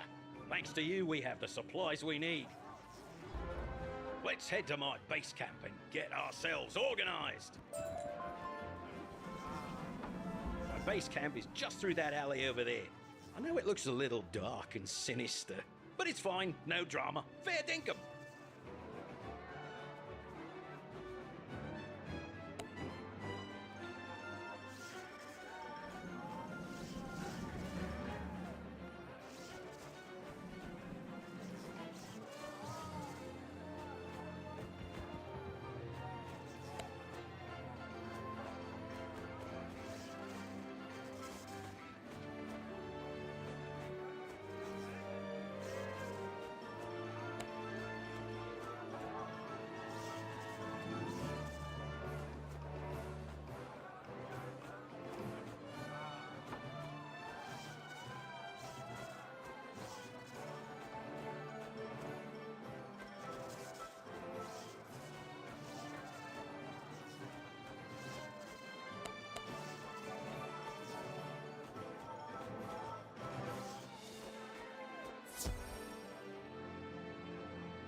Right, first there are a few safety measures we should go... Over there! We've got you this time, Dondora. The crocodile hunter's long-awaited victory is at hand. He'll have to keep waiting. His feeble plans will never defeat me. Stand aside, What? You never shy away from a fight, you say? Okay, I'm sure these baddies will oblige... Huh? Yes. Cracking. I'll sit back and enjoy the show then.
This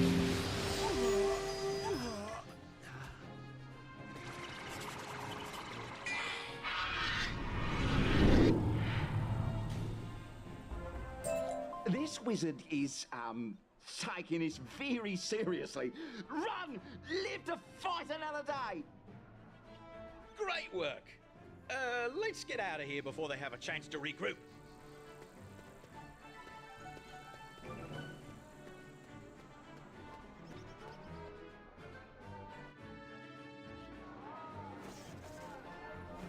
Let me explain.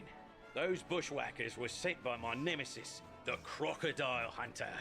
We've got a long and tangled backstory. It's too much to get into now.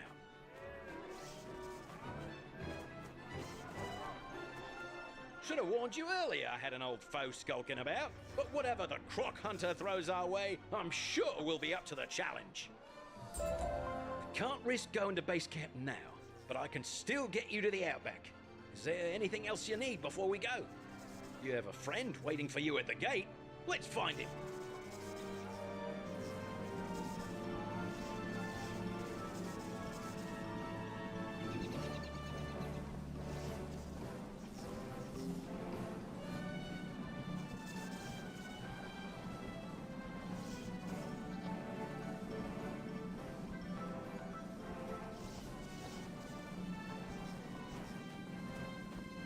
I can tell your path has been a winding one. Assassins and bandits? This city is indeed troubled on both sides of the walls. Have we been granted permission to leave? I'm your permission to leave. Crocodile Dundara, fearless adventurer and trusted guide. I know the outback like the back of my hand, and I have a secret tunnel that will take us there. It's this way.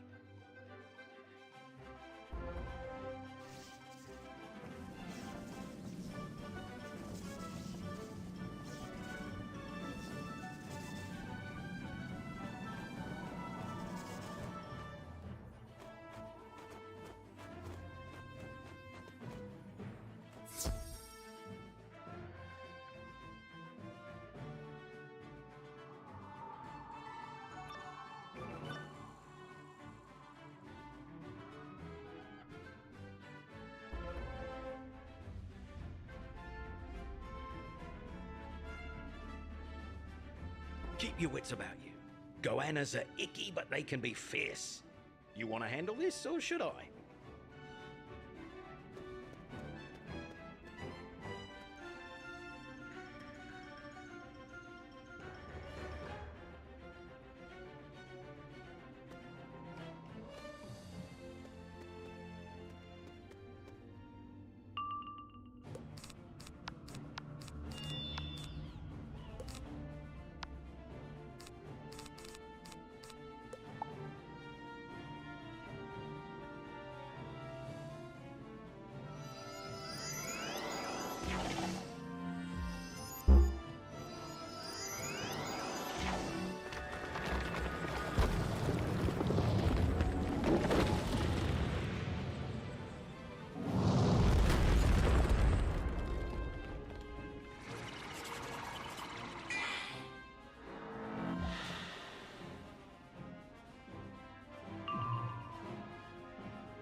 4 has a very dark secret. By gaining access to the upper viewing platform, you'll find this sign here that says no hidden content behind the door.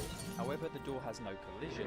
Once you climb the ladder inside and head all the way to the top, it reveals the secret. The Statue of Happiness has a heart beating, wrapped in chains. But this isn't the only thing. The face on the Statue of Happiness actually resembles that of Hillary Clinton, someone who was actively against Grand Theft Auto when the whole hot coffee controversy came out in GTA San Andreas. This is just the start of the tip of the iceberg of GTA. There's a pair of fingerless gloves available that you can only access via mods. And what's interesting about this is it was actually used as promotional material for the game, leading you to believe that these should have existed somewhere in the game to unlock. The swing set of death is one of the most famous landmarks in the entire game. It's a swing set where if you steal a vehicle and drive into the metal bars, the game will mysteriously launch your vehicle sky high. In some circumstances, the vehicle can actually get launched all the way across the first island. However, in my attempts for this video recording, I didn't quite get that result, but I did get this.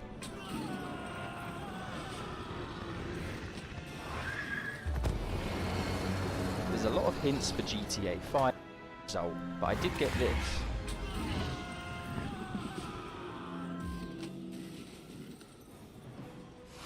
There's a lot of hints for GTA 5 hidden within Liberty City. There's no doubt at this point in time, Rockstar Games probably suspected they would return to Los Santos in the next installment. You can find this really cool abandoned theme park with San Andreas related pictures plastered all over. But there's something even more interesting. At the end of the Ballad of Gay Tony, we see Packy McReary getting on an airplane, taking off from a runway, where we see on the runway a V written in lights. But when you look at the tail number of the aircraft, it matches that of the aircraft that's seen in the first trailer of GTA 5. And yes, Packy could be found in GTA 5 as an Easter egg.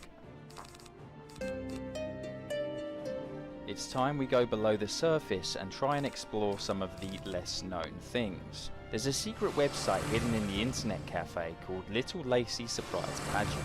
If you click on it, you get an instant 5-star wanted level. Unit, please respond. We have a sexual deviant attempting to access explicit images. There's also an Area 53 website, which of course is Rockstar's parody on Area 51. On this website there's some really interesting writing to be found, so feel free to pause the video and read it. But there's an even more secret website called whattheydon'twantyoutoKnow.com, which shows you all of the hidden packages, hidden flying rats, weapons, stunt jumps and more throughout Liberty City, all hidden within the game on this secret website. Inside the interior of the bar where we first meet Vlad, you can find references to older GTA titles, more famously these GTA San Andreas banknotes. There's also a jukebox with Mad Dog and OG loaded records found inside. There's also a back room to this place which you can't access usually, and once you're on the inside, the back door actually opens. There's a Russian action movie called Behind Enemy Lines, which of course when you look at these images side by side, was a clear influence on the design of Niko Bellic. In fact, the actor of the character, Vladimir Mashkov, was actually offered the chance to voice the character, but turned it down because he didn't take it seriously at the time. Speaking of character-related Easter eggs, there's a set of clothing outfit you can find in Niko's apartment, which matches that of Claude Speed from Grand Theft Auto 3, the very first 3D GTA game. The original beta map for GTA 4 was actually Liberty State, which would have featured more countryside areas and even mountains to the northern area. These are official concept drawings way before the game was actually in its development phase. This is what the game would have probably looked like if we had areas like that in the game finally added. It's a shame they had to cut it, but likely was cut due to, obviously, hardware limitations at the time. The dead protagonist graffiti is a subject for a lot of debate. You can actually find this graffiti in Niko's first apartment on the wall, and what it seems to show is the fate of many beloved GTA protagonists from previous games that now appear to maybe be dead. Some of the signs say rest in peace, and others say always in our memories. We're sinking deeper down the iceberg now. As this video continues today, we're only going to keep talking about more and more unknown things about GTA 4. There's a very funny looking statue that can be found in the park. It's one of the few things in the game that's actually destructible. The Ratman is a myth that's existed since the beginning of GTA 4. The myth goes as follows. There's a strange NPC that lives underneath the streets of Liberty City in the depths of the dark subway system. Down here you can find many homeless NPCs, but sometimes when you go down here, you can actually find people that are actually dead. Also, what makes this even more unsettling is that you can find these really strange stains on the floor, and sometimes even hear screams occurring from the dark alleyways. I found a dead body down here, and I'm being serious when I say I didn't kill this person, which really freaked me out. There's a building on the first island which actually has graffiti from older GTA games. You can find characters that you can see on the box art for various of Rockstar's titles. Some of them are San Andreas, some Vice City, and some GTA 3. The abandoned baby stroller is one of the main talking points when it comes to myths in GTA 4. There's no children in this game, no babies, no animals besides pigeons, and this baby stroller here is just sat there abandoned by the side of the road. It has collision and everything, and even stains on it, which look like blood, which really freaked a lot of the community out. And this is the only location that this thing actually spawns, leading people to ask, why exactly is this actually in the game? Because it's really freaky. If you head to Mikhail Faustin's house, you'll always find a Turismo parked in the driveway. But if you thought that was the actual thing I'm talking about here, then don't worry, because there's something a lot more interesting. Around the back of his house, you can find blood trails leading away from his rear door. And if you have any doubts that this is blood, just come here at night time and you can clearly see that this is exactly what is on the floor. There's a wide range of beta weapons that got cut from the final game. Some of them, like silenced pistols, a SPAS 12 shotgun, which can also be found in promotional material for the game. But the most cool weapon of all that got cut from the game is the minigun. And yes, there is files in the game that reference this weapon. It's a huge shame that this was cut from the game, and we don't really know why. But thanks to mods, we can actually see what it would have been like.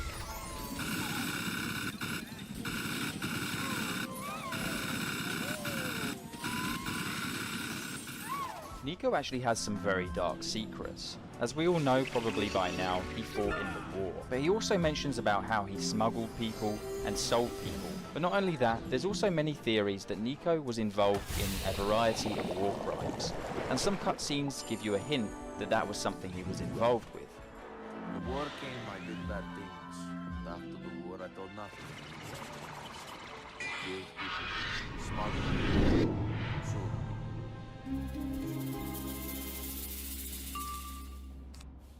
The Haunted Sprunk Factory is one of the most terrifying places you could visit in Liberty City. This place during a thunderstorm at night is one of the most eeriest places you can explore, filled with dark corridors and just complete abandonment. It's really freaky to see this sewer system running through this building as well. The building is really expansive with multiple floors, and yes, while I know a mission does take place here, and that's probably why this place exists in the first place, if you explore this place outside of a mission, it makes it even more freaky. There's also this really freaky tunnel, which you can go through that leads through to some sort of homeless encampment, but there's no one there to be seen. You can't hear anything but this weird generator, and you feel like you're being watched at all times.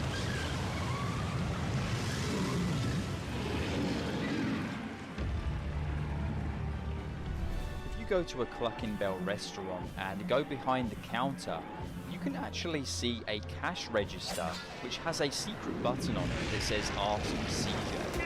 There's also some other really unusual buttons, like one that says Space. I wonder what happens if we shoot that one.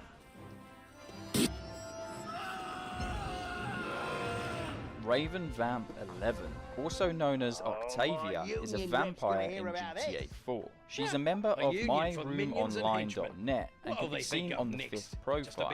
She mentions that she's a dark countess of Nosferatu, or formerly known as Debbie of 1643, Transylvania. There's a lot of really strange profiles you can find in GTA 4 on the internet. This one tops them all. It's kind of freaky knowing that there's a pedestrian somewhere in the game that goes by these aliases, and actually believes they're a vampire. Hidden within the game files, there's actually unused music that was supposed to play when you actually get shot or get unalived, shall we say. And if you want to listen to that, I'm going to play it now.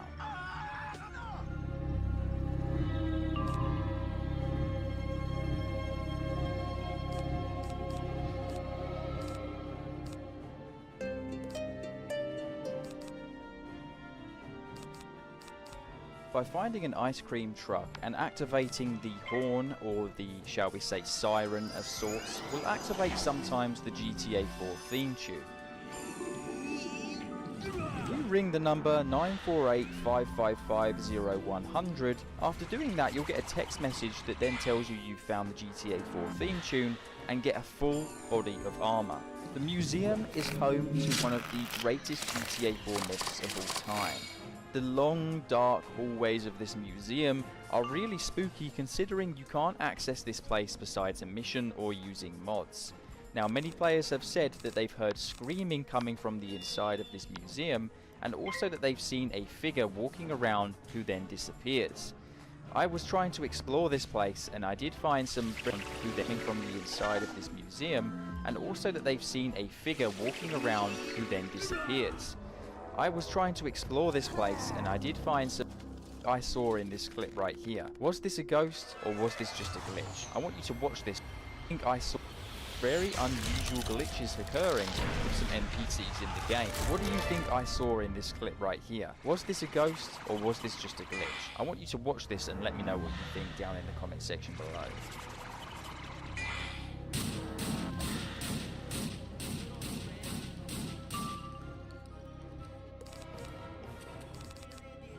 Why do you think this NPC spawned out of nowhere? Was it just a glitch, or was there something more going on with my copy of the game?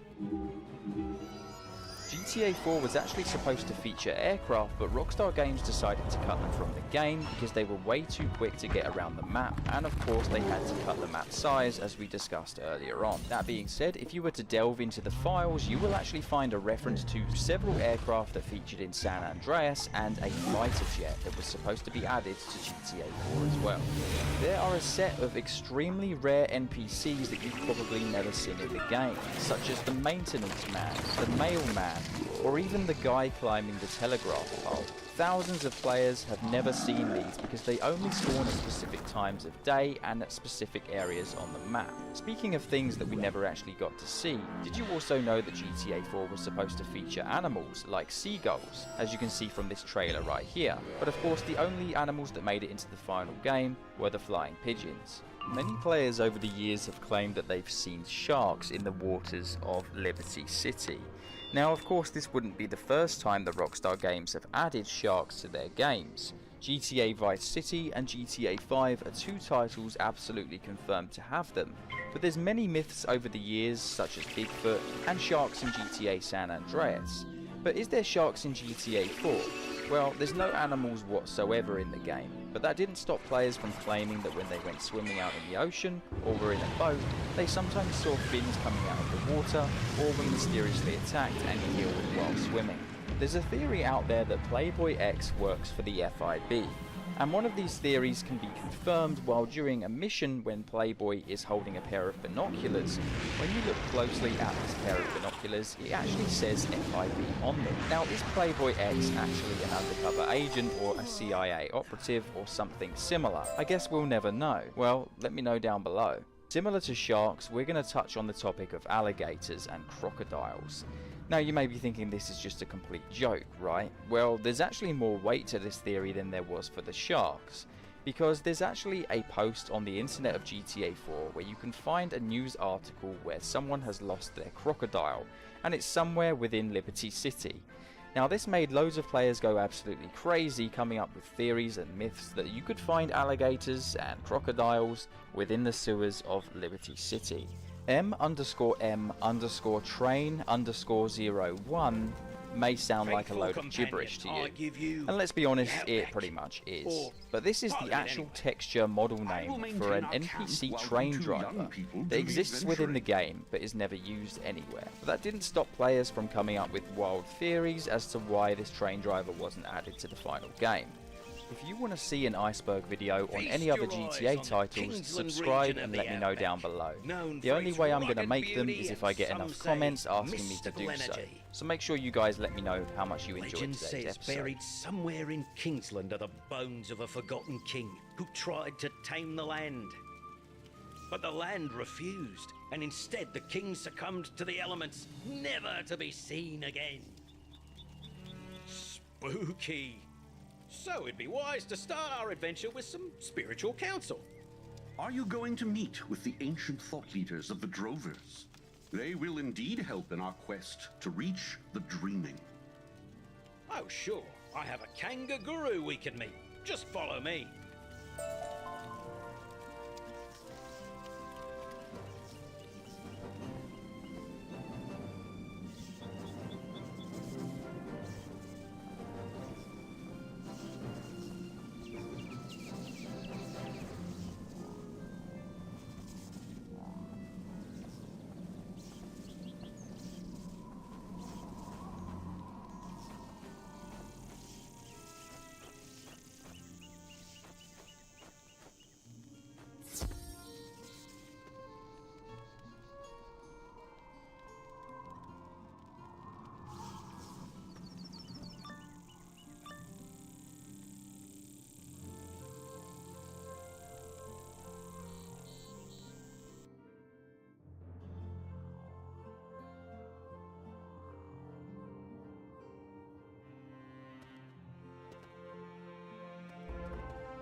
Oh no! The blessed kangaroo, keeper of the Outback's secret wisdom, is being threatened by a squad of lethal huntsman spiders.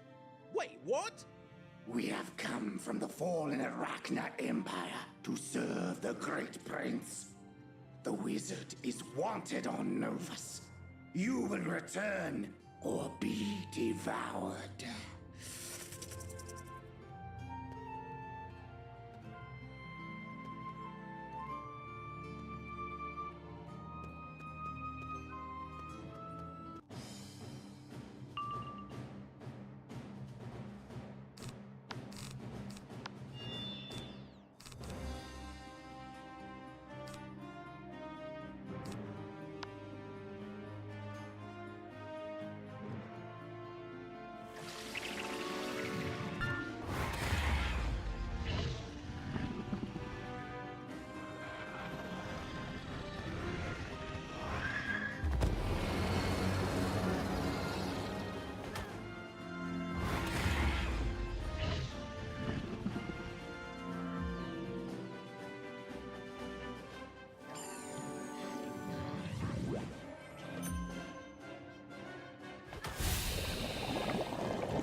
Hunter's Web.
Web.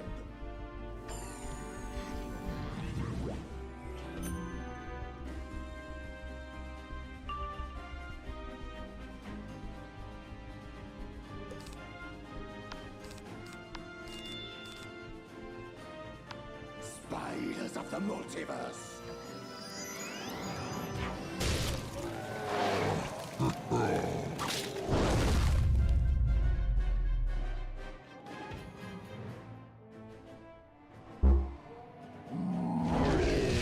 Previous smallest monitor in the world, and then this is like your standard thumb drive, and then this right here is the world's smallest standing monitor. I'm about to play Minecraft on it. You guys send me stuff. This is new shark terrible. New shark terrible. Sometimes it's dumb stuff. Okay. Sometimes it's cool stuff. I think that's like the original retail packaging from like 2000, bro. But it's always stuff. And I take it. And I hack it. A bunch of hackaroonies? And I program and develop on it. Never done this before, so that's kind of cool. And attempt to turn it into. So it's not just stupid setups this time, it's stupid small setups. A stupid setup. This episode's presented by Life and Wave.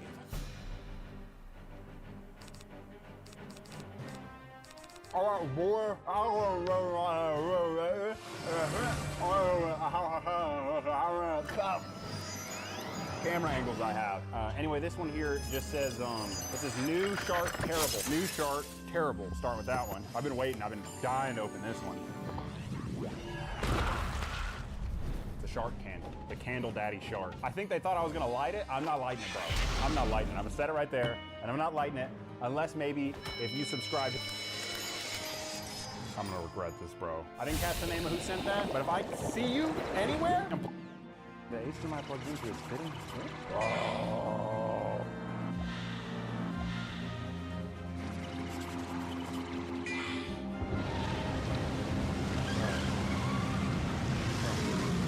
Is this a display? No way. This is a display. This is a screen.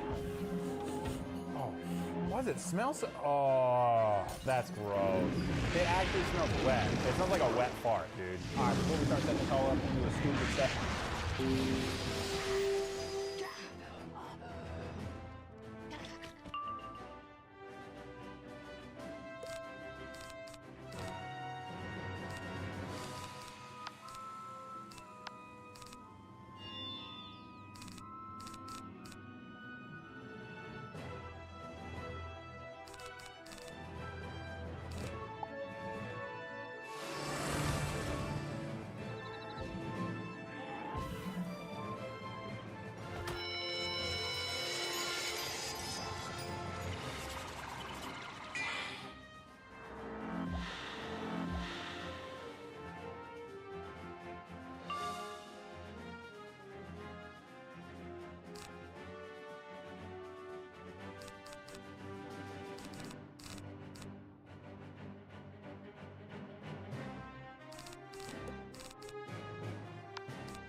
Spiders of the multiverse.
Basic setup, not very stupid. In fact, I don't hate it.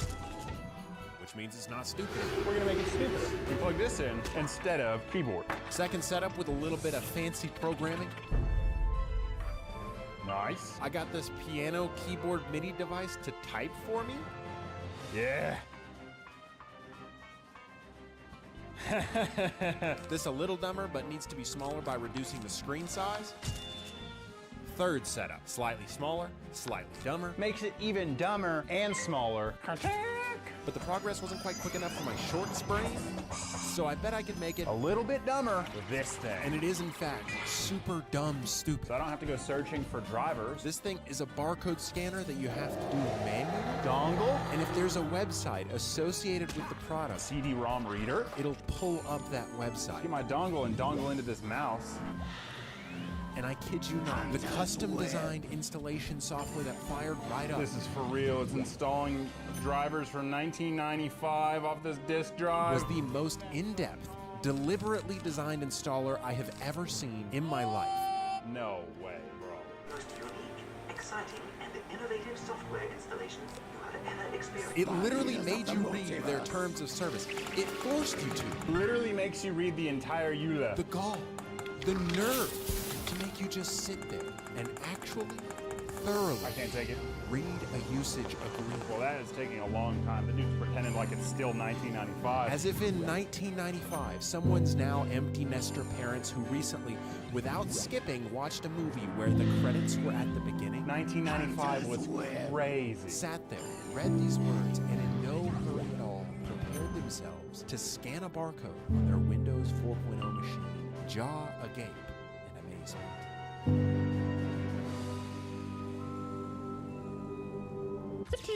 Yeah, that's pretty dumb. Added the tiny camera to the top from Newton to make it dumber. Bro, this thing really came with a USB type, like, deep. But then it needed to be small. Much smaller. And I had no idea.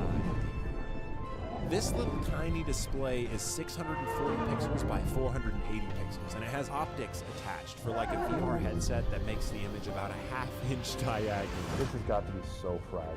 Which I quickly removed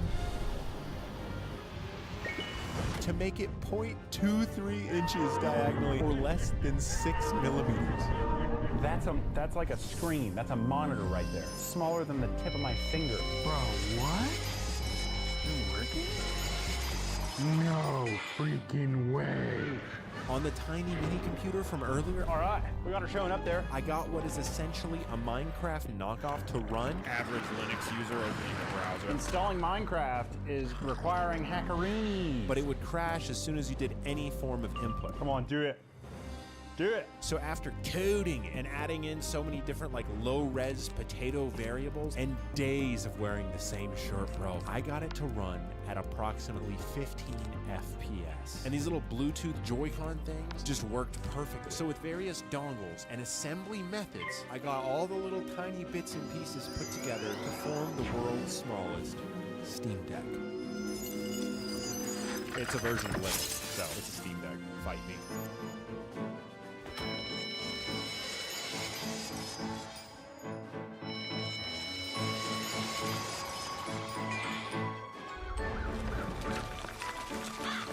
I'm cutting cheese.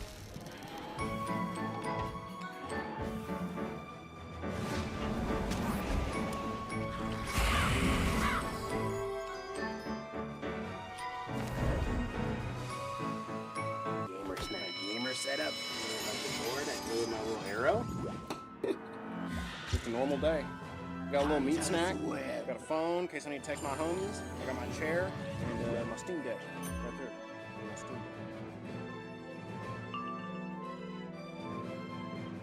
I don't know how you're even gonna see that, dude. I got like a special camera.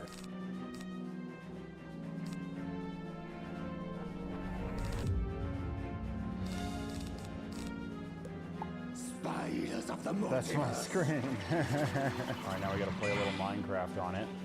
Let me get it back in there. There we go.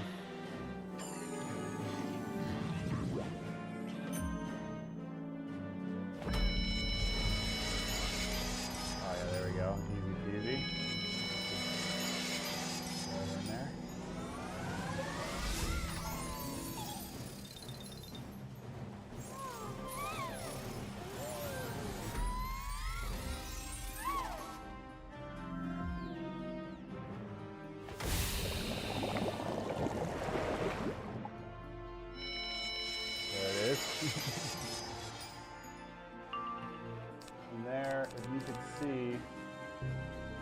that? Smallest playable Minecraft or any game of any sort that the world has ever seen, undoubtedly. There it is. That's my gaming setup. It's really hard to do anything at all, ever. So that's my setup. This is the world's smallest Steam Deck. Get in there even a little bit closer. See if the haters really don't say it's fake. It's really working. I think I can even like mine this, maybe? Hold on. You ready? Here we go. Yeah, there we go. We're gaming.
Spiders of the multiverse.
Hunter's Web.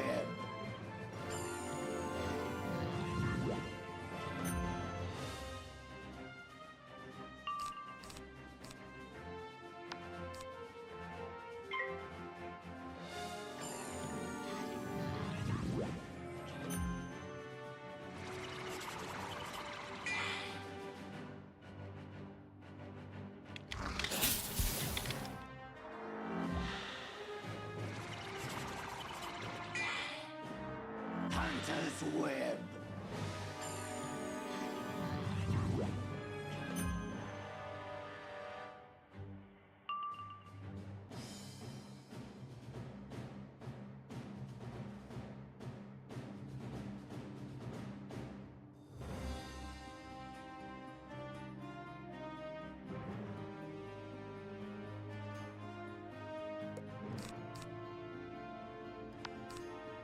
Spiders of the multiverse.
Elusive prey makes for a more interesting hunt.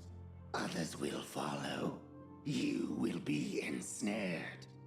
You beauty! You defeated those dangerous and unexpected spiders. Yes, the outback is full of dangers, but you're safe now. Indeed. I knew you'd defeat 'em. My mystical second sight told me.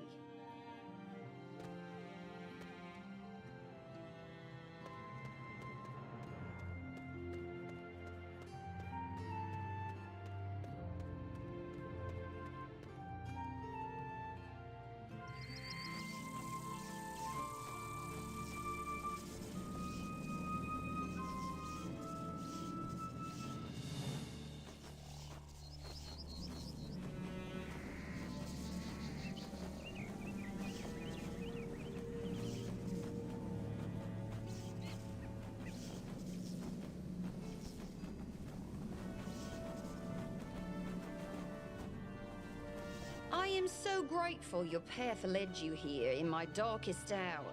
Truly, this is a sign of the change times. The spiders made threats that'll haunt me forever. I felt very unsafe. It's not what I signed up for when I, answered my spiritual calling. Yes, well, it's in the past now, and we are in the present. Let's get to the reason we've sought you out, O wise one. My friend seeks the dreaming.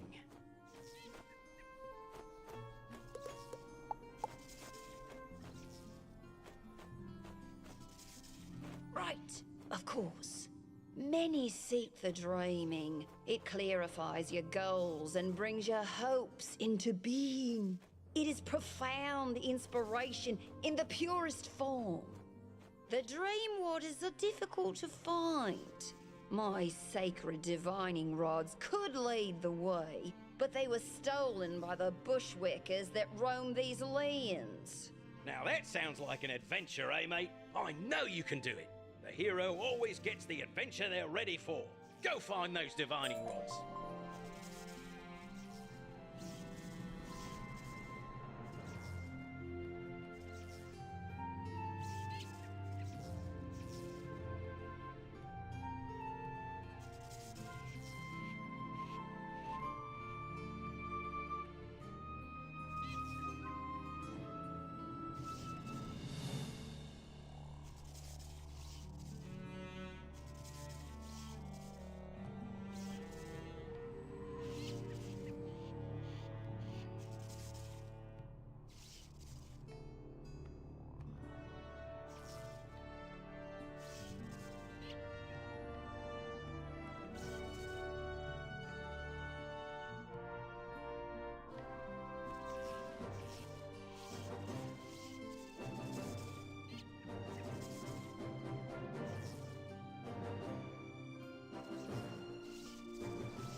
Well, ladies and gentlemen, it looks like it's almost here, and this is something we've been discussing for quite a while.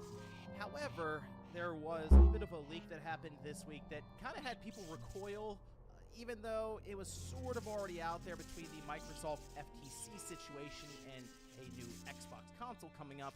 It wasn't exactly one that people were agreeing with Microsoft was adorable.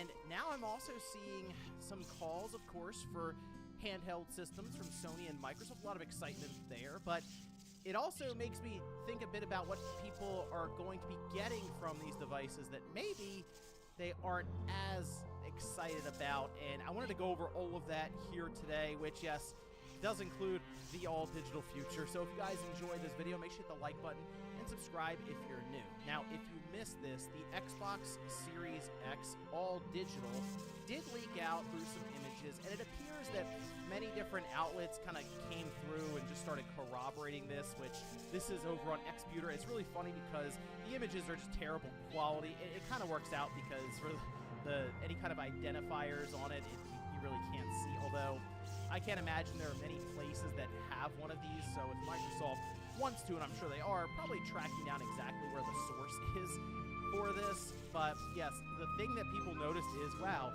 it's just an Xbox Series X without the disk drive that you would expect here, along with the eject button. And yeah, that's it.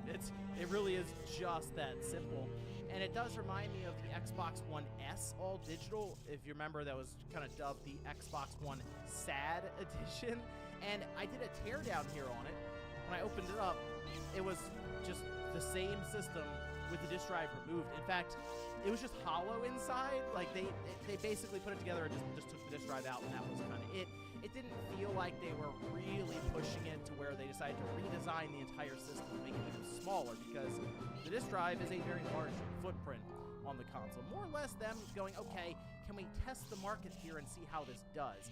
I don't necessarily think the Xbox One SAD did very well for them, but still, it was maybe a learning experience for them. However, now I'm seeing this Xbox Series X all digital kind of go down the same path, and it does feel, I don't say low effort, because there's still a lot of stuff that goes into getting something like that off of the whiteboard into production and then onto store shelves.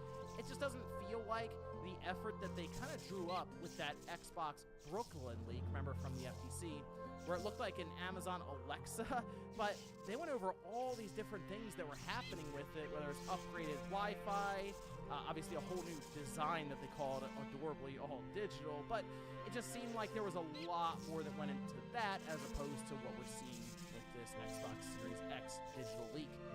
And my assumption now, looking at it, is that it is indeed going to be similar to the SAD, where they just removed the disk drive. Like, it was mentioned by Xbuter that there are some internal upgrades, which does include a die shrink. I think they're going to go to like 6 nanometer on it. And then the heatsink will be changed up a bit. And in my mind, I'm thinking that the heatsink is going to be made cheaper by changing out some of the materials, as they're most likely able to lower the power draw by moving to that 6 nanometer fabrication. However, they could technically still upgrade the Wi-Fi. If there is a new controller on the horizon, that's another part of the leak, then maybe they do change out that Xbox One South Bridge that is still in the Xbox Series console to accommodate that newer controller, then the future as they move to their next generation device.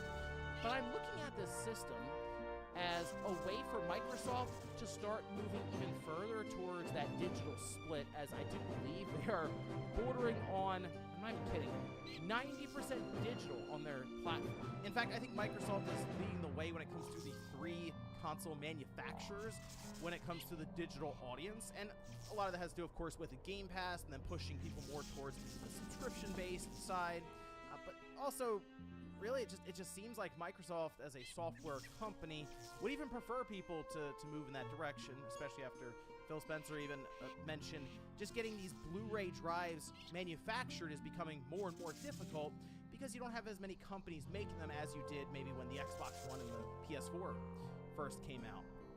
And now we're hearing about Phil Spencer saying, oh, maybe we can open up the platform and have Steam, Epic Game Store, other digital storefronts on there, and that will, again, continue to push people in that digital direction, especially since Steam being on PC now has already completely made that platform digital. I mean, Does anyone buy physical games to their PC anymore? Most PCs don't even have disc drives in them anymore. You don't buy a DVD or a Blu-ray drive for it like you did back in the day when a CD drive was pretty much required. At times, we'd have 2 of them, so you could copy one disc and burn it to a blank one without having to change them out.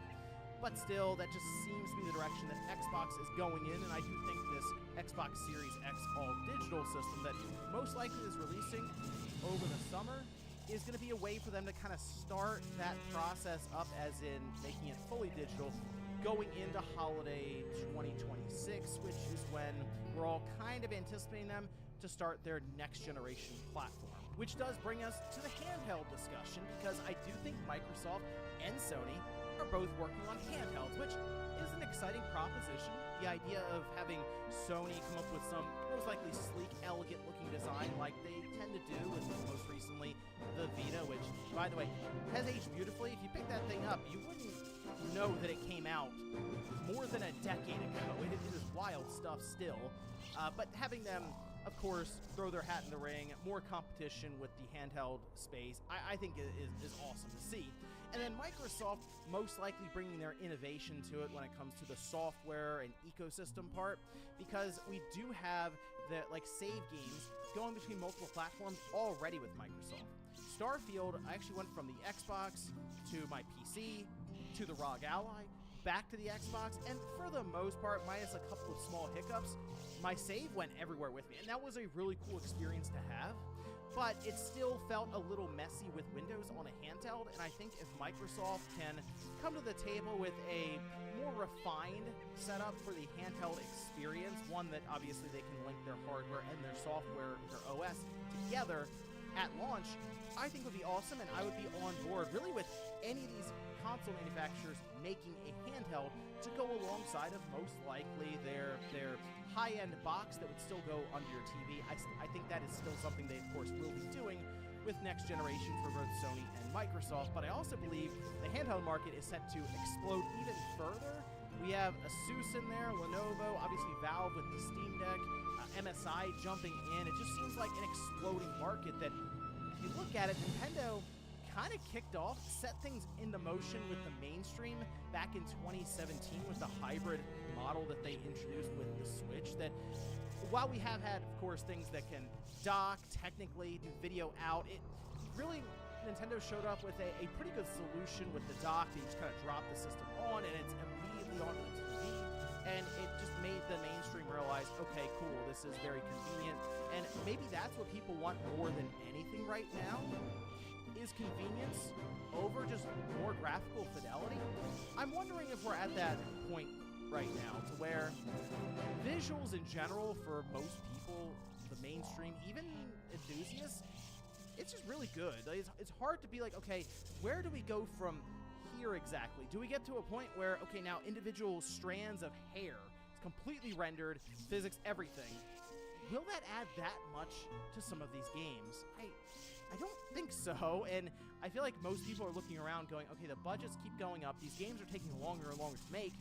Is it worth getting that in the weeds with some of these fine details, or is the next generation shift going to be more about convenience over anything else? And that's kind of what I'm thinking. Now, the obvious one, as we mentioned, would be handhelds, but we've also heard a lot about artificial intelligence with different chips on board these systems that would play into that a bit more. And while at this time, especially the PS5 Pro, I believe that would work more into just upscaling and some of their techniques of moving lower resolution images up to like 4K, 8K, maybe even just a bit better, and maybe eventually we get to a point where it's like indistinguishable from native, just to the naked eye. You're just sitting there looking at your TV from 8 feet away, you can't tell a difference. And that might be the big push when it comes to fidelity, is getting those 4K and 8K images without having to just jam more and more powerful hardware into these boxes. So to me, this is a really cool future. Handhelds that come out that we can have our PS6 games or Xbox Series XXX games on, and you just go back and forth between console, handheld, or maybe you just want the handheld and that's it.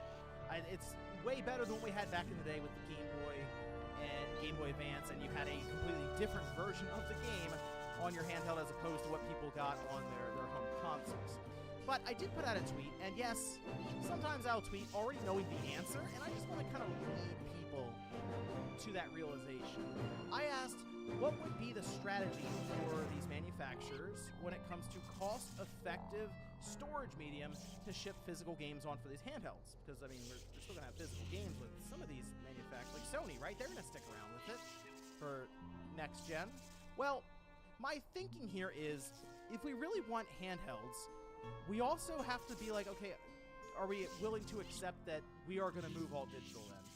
I don't see any way we're going to be shipping 100 gigabyte plus games on any kind of mini SSD or SD card or something that is cost effective for these companies to want to continue down that path.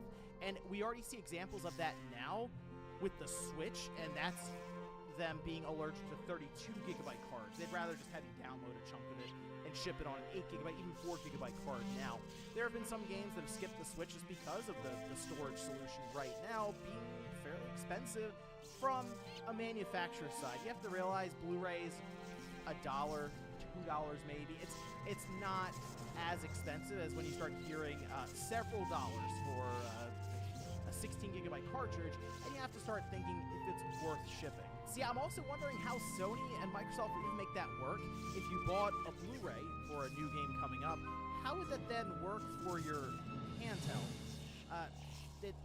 I know Microsoft had a patent that was working some of this out, but I think it was more for the store level, as if you remember, they were talking about you going in with your Xbox system and then your games, trading them in at the store level, and they would then add it to your digital library in some way if you wanted to maybe get a digital Xbox system. And I don't know if right now there's a great solution.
For years.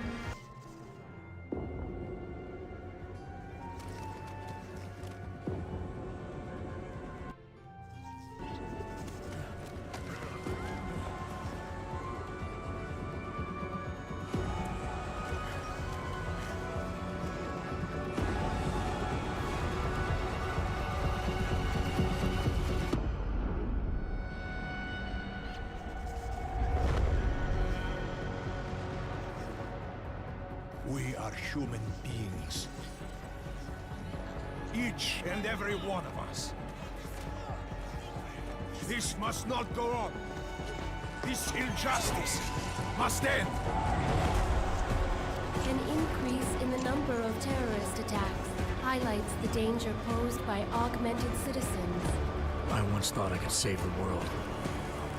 Now look at it. Help me!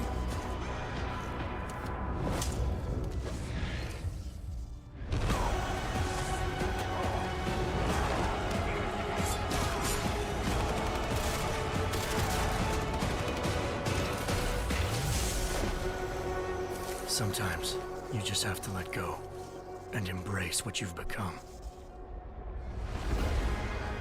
They've worked from the shadows for years, shaping the future, manipulating lives, controlling information. Innocents have died as they play their game. We will not sit idly by. and allow our rights to be eroded out of fear and ignorance any longer.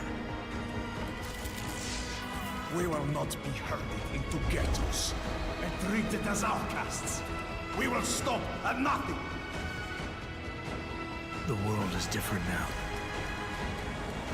The old rules no longer apply.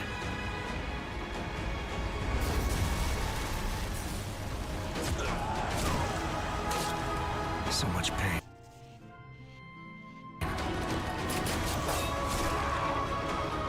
So many lies.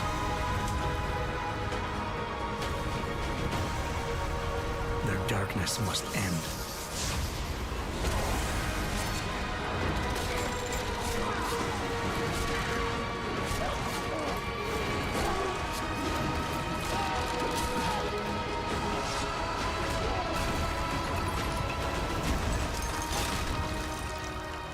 This should be your fight as well, brother.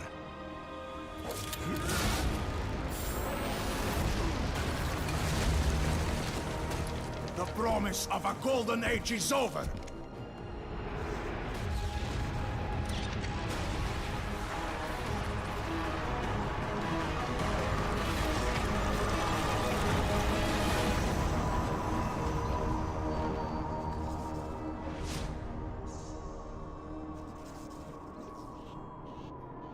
I won't let it happen again.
You're about to enter a dungeon.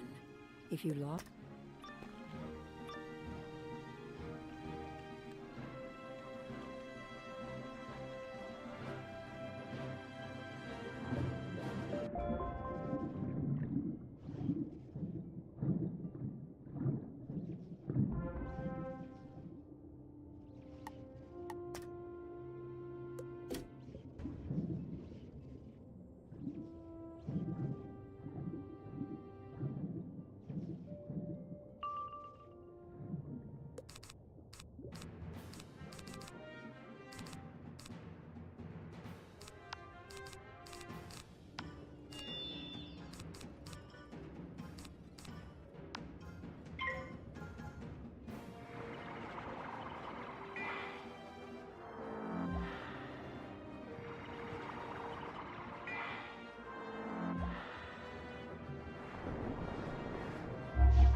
into the city! Why didn't you say so? Ouch.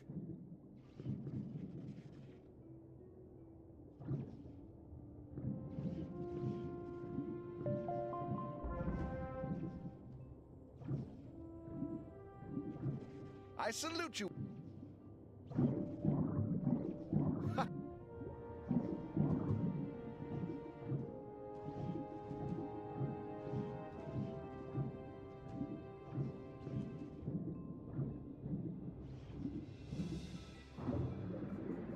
A mouth breather in my home? What a splendid surprise. It has been some time since I've worked up an appetite.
Wizard! I pray you die the death of 1,000 tiny bites. Take the alabaster sea cow and be gone.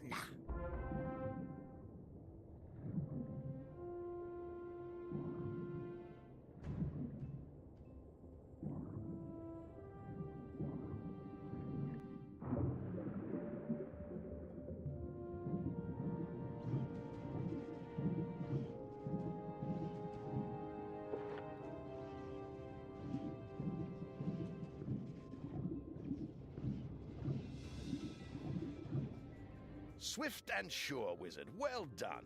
The last time someone bested Lamia was, quite some time ago. And that pirate lost a hand. You'll have to fly with an eagle's speed to the House of Fury before word spreads of your victory. Arian's spiny stallion dwells there. He's Lamia's brother and Poseidon's son. Face Arian and retrieve the Onyx Sea Cow.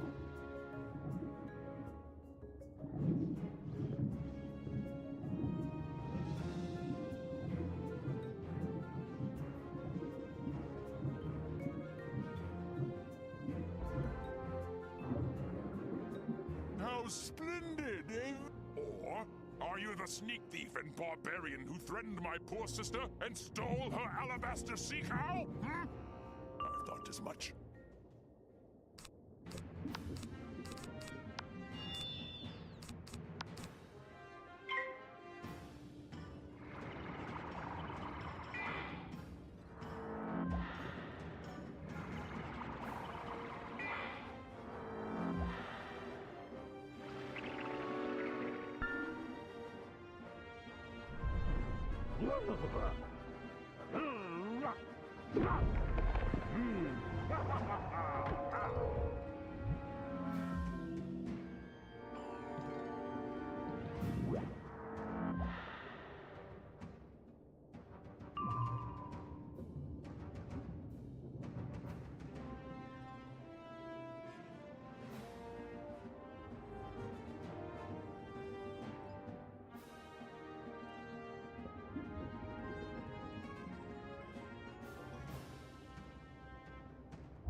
Twice now, you've offended the House of Poseidon.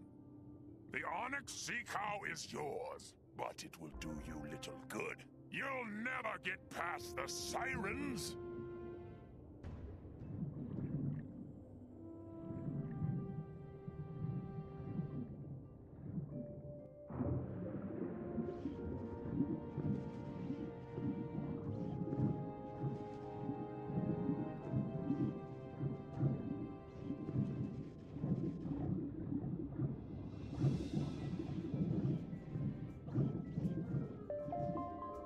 Another victory! Well done, my young friend. Well done indeed.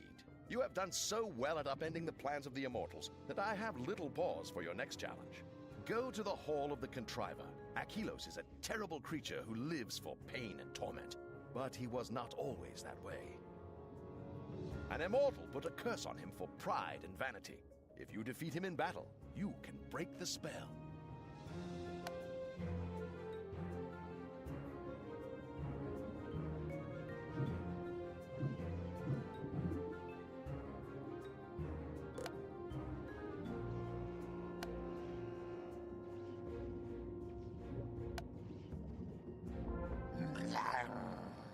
I will paint the world with your blood. Aphrodite charged me to slaughter any who darkened the door of this temple.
Here are 4 signs that you are actually getting closer to God than you think, and you may not even realize it. Number 1, whenever you sin, or even get the thought of sinning, it feels uncomfortable. You feel disgusted, or better yet, after you sin, you feel guilty. You feel this deep conviction in your heart. This is a sign that God is working in you, and that the Holy Spirit is dwelling in you. Having guilt after you sin, or having that deep conviction in your heart when you're thinking of sinning, isn't a bad thing. God doesn't convict us to shame us, He convicts us to lead to repentance, so that we can grow closer to Him. Number 2, you start to stand out more in sinful environments. This isn't in a sense where you're better than them, or you're more mighty because you're following God. No, it's just the worldly activities in those sinful environments, they don't interest you no more. It feels uncomfortable, it feels awkward when you're in that environment. This is God changing your heart. Not for the sake of Him controlling you, but so that you can be more aligned with God's will. 1 Corinthians chapter 15 verse 33 says, "Do not be deceived. Evil company corrupts good character."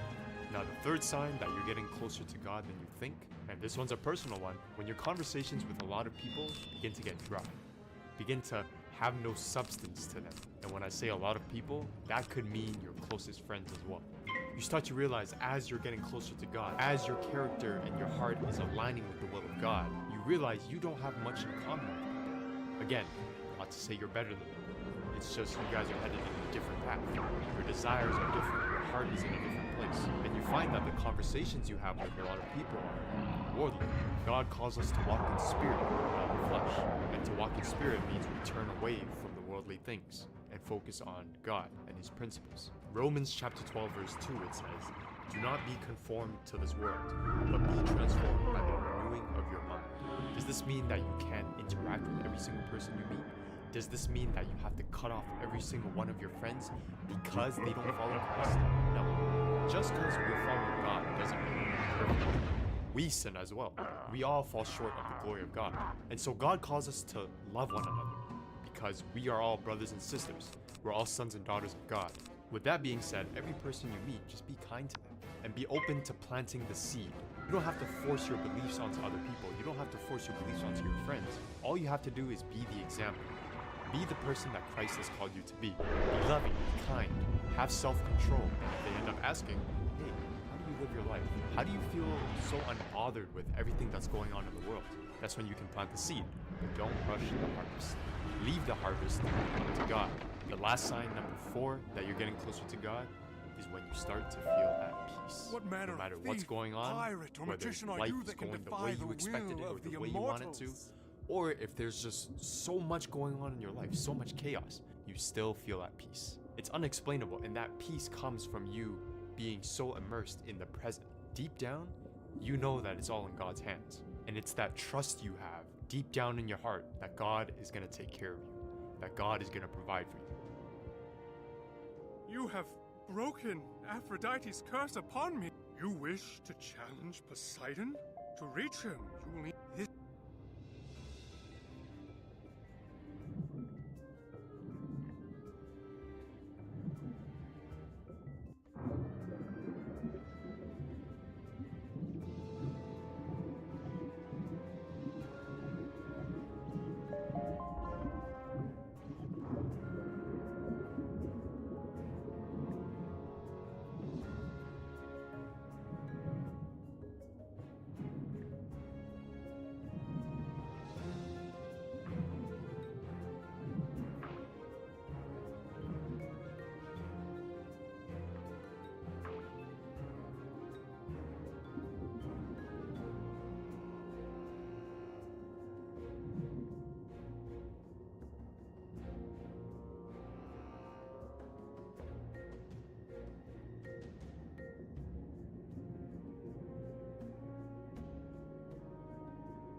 Foolish wizard. Don't you know the jellyfish is the mortal enemy of the Marillion fish?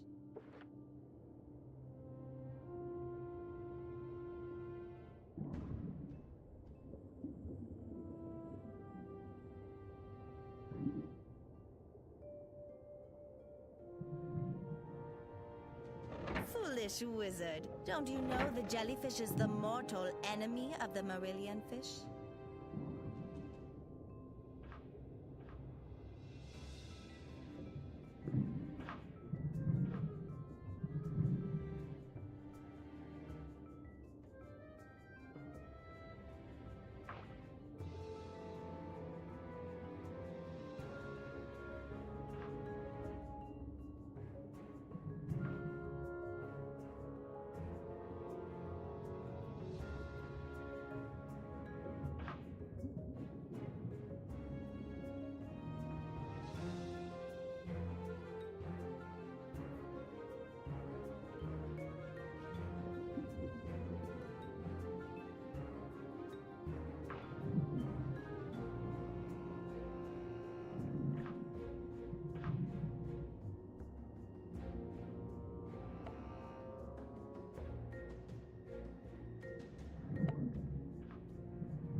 Oh no, that doesn't sound right at all.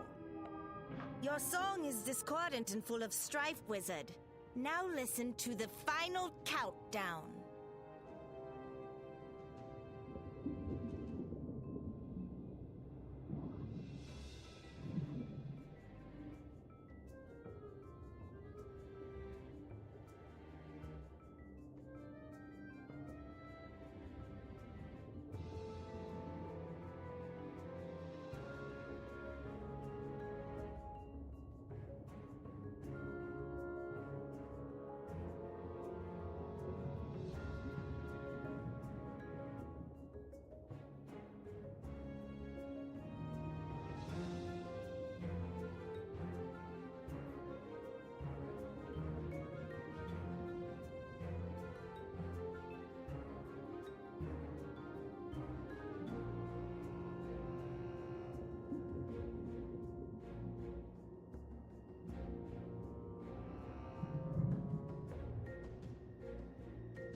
God particle. You see? They are literally calling the creation God. They're calling a particle God.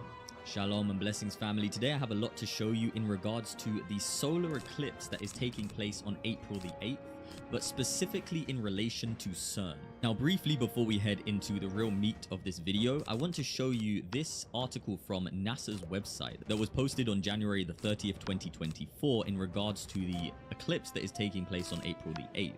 Now remember, this is NASA's website, so it says, how the 2024 total solar eclipse is different than the 2017 eclipse.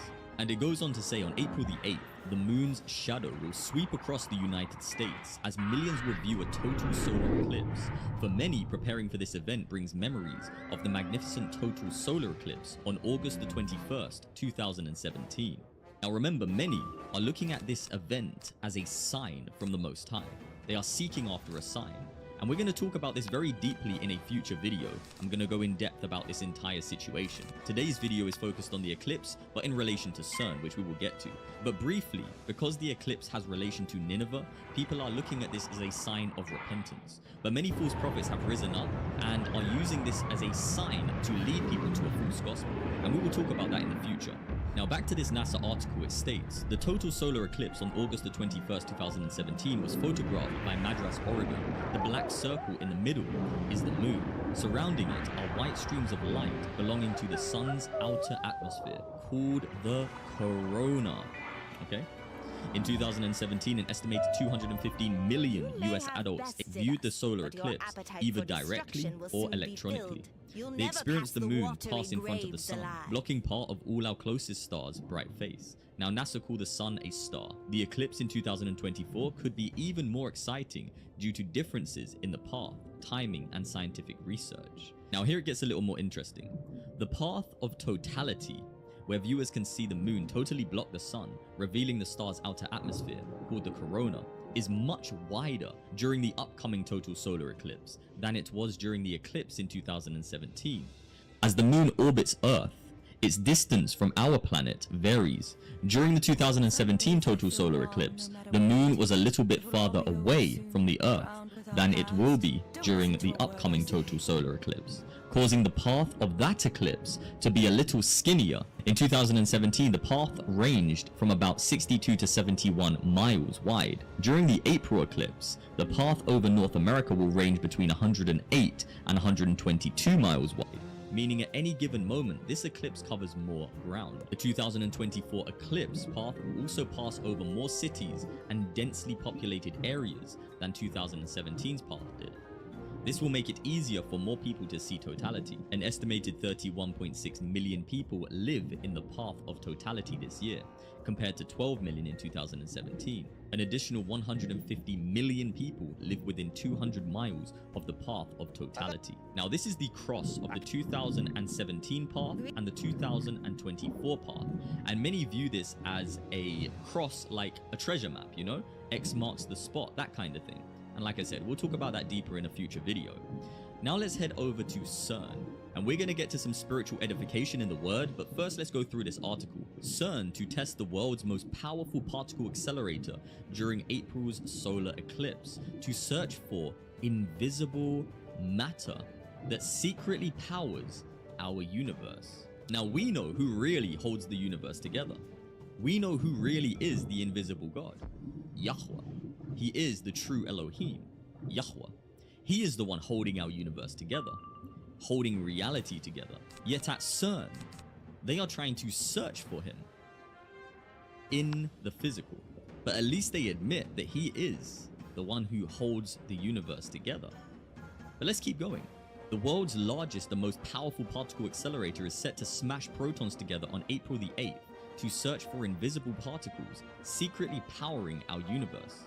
Theories have suggested there are 17 different particle groups, and the European Organization for Nuclear Research, better known as CERN, confirmed the existence of one using its Large Hadron Collider, LHC, in 2012.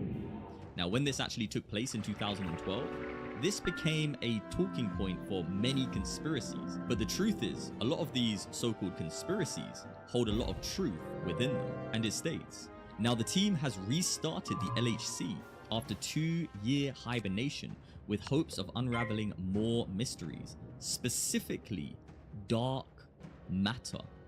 So they want to find dark matter. That is their goal. And I'm going to briefly touch on this because this is a very sensitive subject. But the occult, they worship dark light. That is what they believe in. When you go to the core of their teachings, they worship the false light, which they believe is dark light. And ultimately that dark light, the false light, is Satan. Scientists began preliminary tests by sending billions of protons around the LHC's ring of superconducting magnets to boost their energy and ensure the $4 billion machine was in working condition. And next month, CERN will shoot them down a 17-mile-long tunnel at nearly the speed of light to recreate conditions a second after the Big Bang. So in other words, they want to create what they think The universe was, moments after Yahweh spoke it into existence. Seems to me as if they want to be their own gods. The LHC will continue the experiment until later this year, when it will then be put under a long hibernation for CERN to transform it into the next version, the High Luminosity LHC, HLLHC. So in other words, they are evolving the machine, they are transforming the machine into something more. The accelerator sits 300 feet underground at the border of France and Switzerland, and the first went live on September the 10th, 2008. The LHC works by smashing protons together to break them apart and discover the subatomic particles that exist inside them and how they interact. Now this is where they dive into quantum theory and these kind of things. Scientists turned on the powerful machine this month, injecting it with several proton beams. So the machine is already turned on, but they plan on running their experiment on April the 8th when the solar eclipse is taking place. Now if you haven't watched the video I uploaded before this one about King Charles, I recommend you go and watch it, because I cover some of the reasons why certain people do certain things according to astrology. CERN researchers use protons due to them being heavier particles. The weight allows much lower energy loss per turn through the accelerator than other particles like photon. On March the 8th, teams from around the world waited inside the underground lab for a glimpse at the beam circling inside the ring of the LHC. And that's the Large Hadron Collider, by the way. The circular shape was by design, as it allows for more time to accelerate the beam of particles so higher energy can be reached. They really want to find God. That's what they want to do, but not for the reasons that the scripture states, and I'm going to show you that in the word in a moment. But the first attempt this month did not go as planned after the beam only made it partially around. But this month's experiment proved the beam trajectory was off, as it did complete a full circle. But after tinkering with the mechanics, the team watched in wonder as the beam circled the accelerator in less than 20 minutes.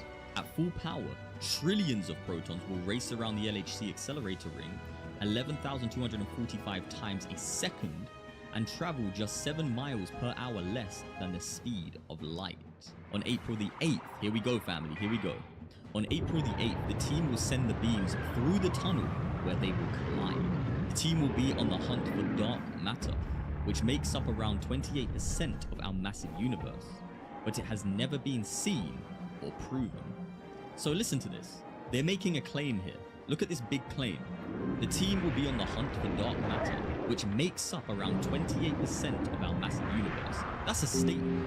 Very definitive claim right there. They're saying dark matter does make up 28% of our universe. And then they say, but it's never been seen or proven. How many times have they presented information to the public as fact and then said, oh, but it hasn't been proven? How many times? How many examples can you think of? Let me know in the comment section below. I can think of a big one where everybody did exactly what they were told when there was no evidence for it. This work will give them insights into the formation of the universe and even its ultimate fate. But we already know the ultimate fate of the universe according to the Bible, according to the word of the Most High, and his word always comes to pass. The experiment is scheduled to occur the same day as the Great North American solar eclipse. So they know this. If you think that this is a coincidence, think again. Okay? Think again. Let's keep going. We're going to get to the scripture, but let's finish this article. Millions of tourists are expected to flock to the path of totality during the solar eclipse on April the 8th, and experts warn the influx could disrupt cellular activity. Experts are warning the influx could disrupt cellular activity. Interesting. The total solar occurs when the moon completely blocks the face of the sun, briefly turning the outdoors dark during the daytime. In other words, it's going to look like the nighttime during the day. The spectacle that will be visible to an estimated 32 million people along a narrow path through North and Central America. It will mark the first total a solar eclipse will be seen in the US since August 2017. Now here they're going to talk about the Large Hadron Collider again. The purpose of the LHC is to let scientists test predictions of different particle physics, including measuring the properties of the Higgs boson, or God particle. You see, they are literally calling the creation God. They're calling a particle God, which was a missing piece in the jigsaw for physicists in trying to understand how the universe works. All you need to do to understand how the universe works is pick up the Bible. It tells you very clearly. But the word tells us, those who have eyes to see, see, and those who have ears to hear, hear. My people hear my voice and they come to me and they follow me. Okay? So people who hear the voice of the Most High will understand. They will be given wisdom, knowledge. They'll be given power and authority.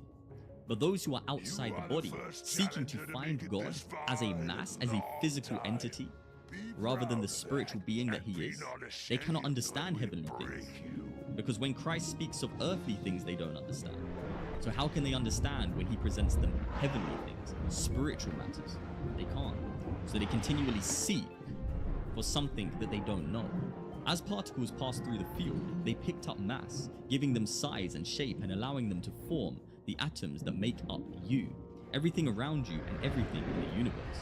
This was the theory proposed in 1964 by former grammar school boy Professor Higgs that has now been confirmed.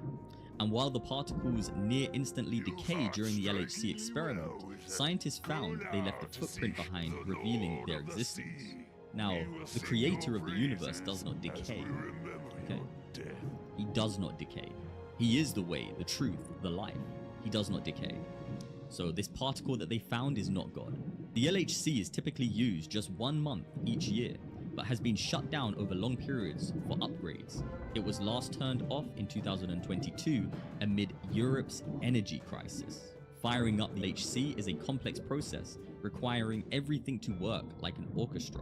Now family, let's head into some Bible scripture because this is extremely important. Many people, they think they have knowledge, they think they have wisdom, but you cannot have true wisdom unless wisdom lives within you. And Christ is the very wisdom and power of God. If you do not have Christ within you, you do not have wisdom. You simply have knowledge. You simply have the knowledge of the world, which is foolishness compared to the wisdom of God. Now look at this. In Jeremiah 29:13 it states, "And ye shall seek me and find me when ye shall search for me with all your heart." Now what you need to grasp and really meditate upon is, what does it mean to search for the Most High with all of your heart? Your heart. Scientists of the world, the occultists, they do not seek the Most High with their heart. They seek him with their mind. And ultimately, they are not seeking to be saved. They are seeking to gain power to become their own savior. Those who desire to be their own God will be handed over because they did not have love for the truth, but had pleasure in unrighteousness. They worship the creation rather than the creator. We're also told in Acts 17:26 and 27, "And has made of one blood all nations of men, for to dwell on all the face of the earth, and has determined the times before appointed, and the bounds of their habitation, that they should seek the Lord, if happily they might feel after him, and find him, though he be not far from every one of us." You see, the Most High, he is not far from us. He is within me. He is all around me. He loves us.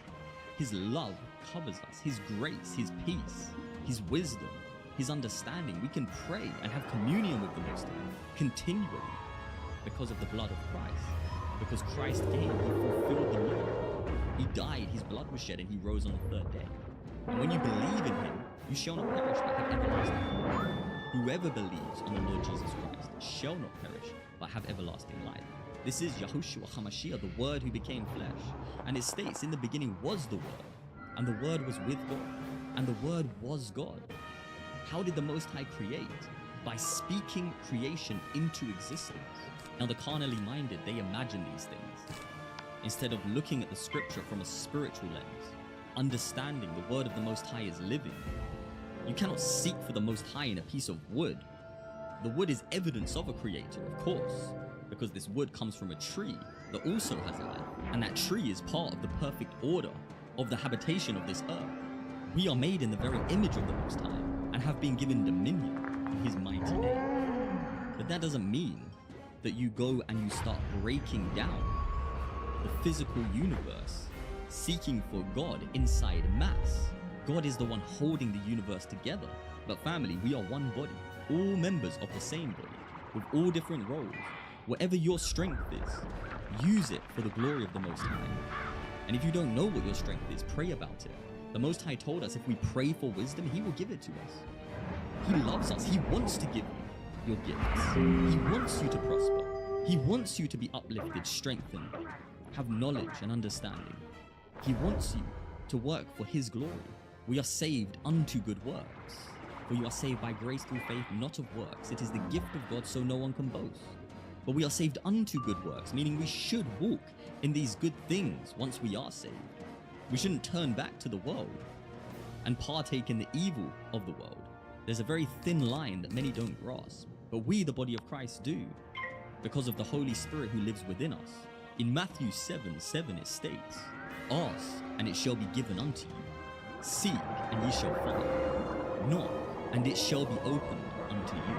Jesus Christ is knocking at the door continually. Knock, knock, knock. Knocking at the door continually. Continually knocking at the door. It's up to you if you open the door. Jesus Christ said very clearly, "He who believes on me has everlasting life." Few find life. Few. He came to give us life and give us life more abundantly. Few find it because the majority of humanity is wickedly prideful. They always want to feel like they are doing something for their salvation, that they are the ones who are in control of getting to heaven. The only way you enter is purely because of Christ, because of his grace. You are saved by grace through faith. The moment that you try to be justified by works of the law, the moment you try to be justified by your own good deeds, you've already messed up. And if you've always believed that you're justified by your own good deeds, that you can lose your salvation, you've never grasped salvation. You've never been in the love of the Most High. You've never been filled with that peace that surpasses understanding. And ultimately, those who trust in themselves will hear on that day, "Depart from me, I never knew you, ye who work iniquity." Why? Because they did not do the will of the Father, to believe on the Son. Believing on the Lord Jesus Christ does not mean in the way that the demons do, where they believe there's one God. Believing on the Lord Jesus Christ means you have put your faith in him, that you know it's nothing to do with you, that he has paid off everything for you. You cannot lose your salvation because it's nothing to do with you. It's all to do with Christ. You believe in him, you have that faith in him so strongly that you know that he is holding you in his hand and you cannot get out and nobody can snatch you from his hand. You've been sealed by the Holy Spirit unto the day of redemption. You see, the false prophets who have risen up and have used the day of April the 8th to promote false repentance from their lack of understanding and their own wicked hearts, they will stand before Christ and be judged for what they have done. But for everybody hearing the sound of my voice right now, if you believe on the Lord Jesus Christ, rest in that peace. If you believe in the Savior, Yahushua HaMashiach, the Word who became flesh, rest in that peace. Rest in his promises. Rest in his love. He loves you so much. A lot of people don't grasp this love because they're prideful. And that pride is keeping them from that power, from that authority, from operating in the gifts through faith that he is willing to give to his children. And we all have different gifts. Some have more than others. Some have more wisdom than others. But it doesn't matter because Christ is the head and the Holy Spirit ultimately is the one leading the body, the church. I love you so much, family. Like and subscribe for more content and share this with somebody who may appreciate it. I'll see you on the next one. Shalom, shalom.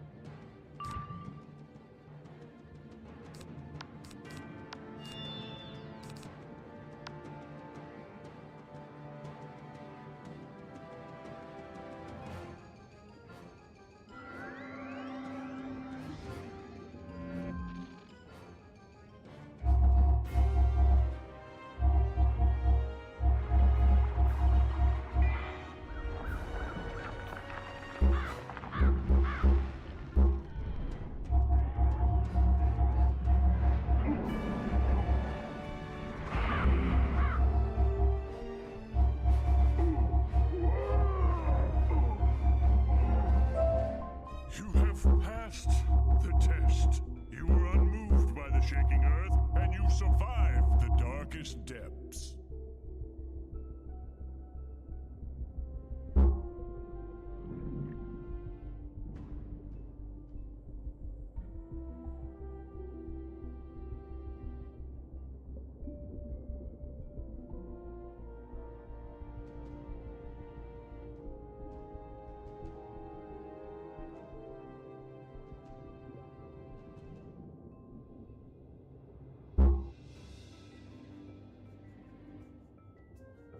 I will be kind and merciful to you, brave navigator.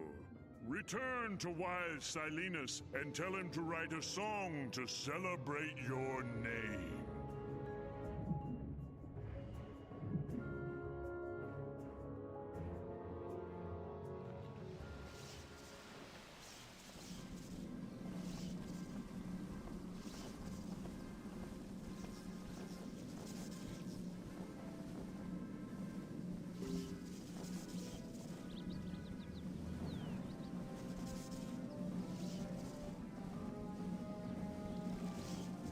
I see a bright new day for you, Wizard.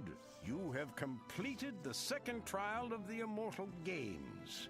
If you indeed have come this far, bow your head and let me name you the Valorous Silver Archon. It is well earned. We will meet again, I am sure, when you are ready for a true challenge.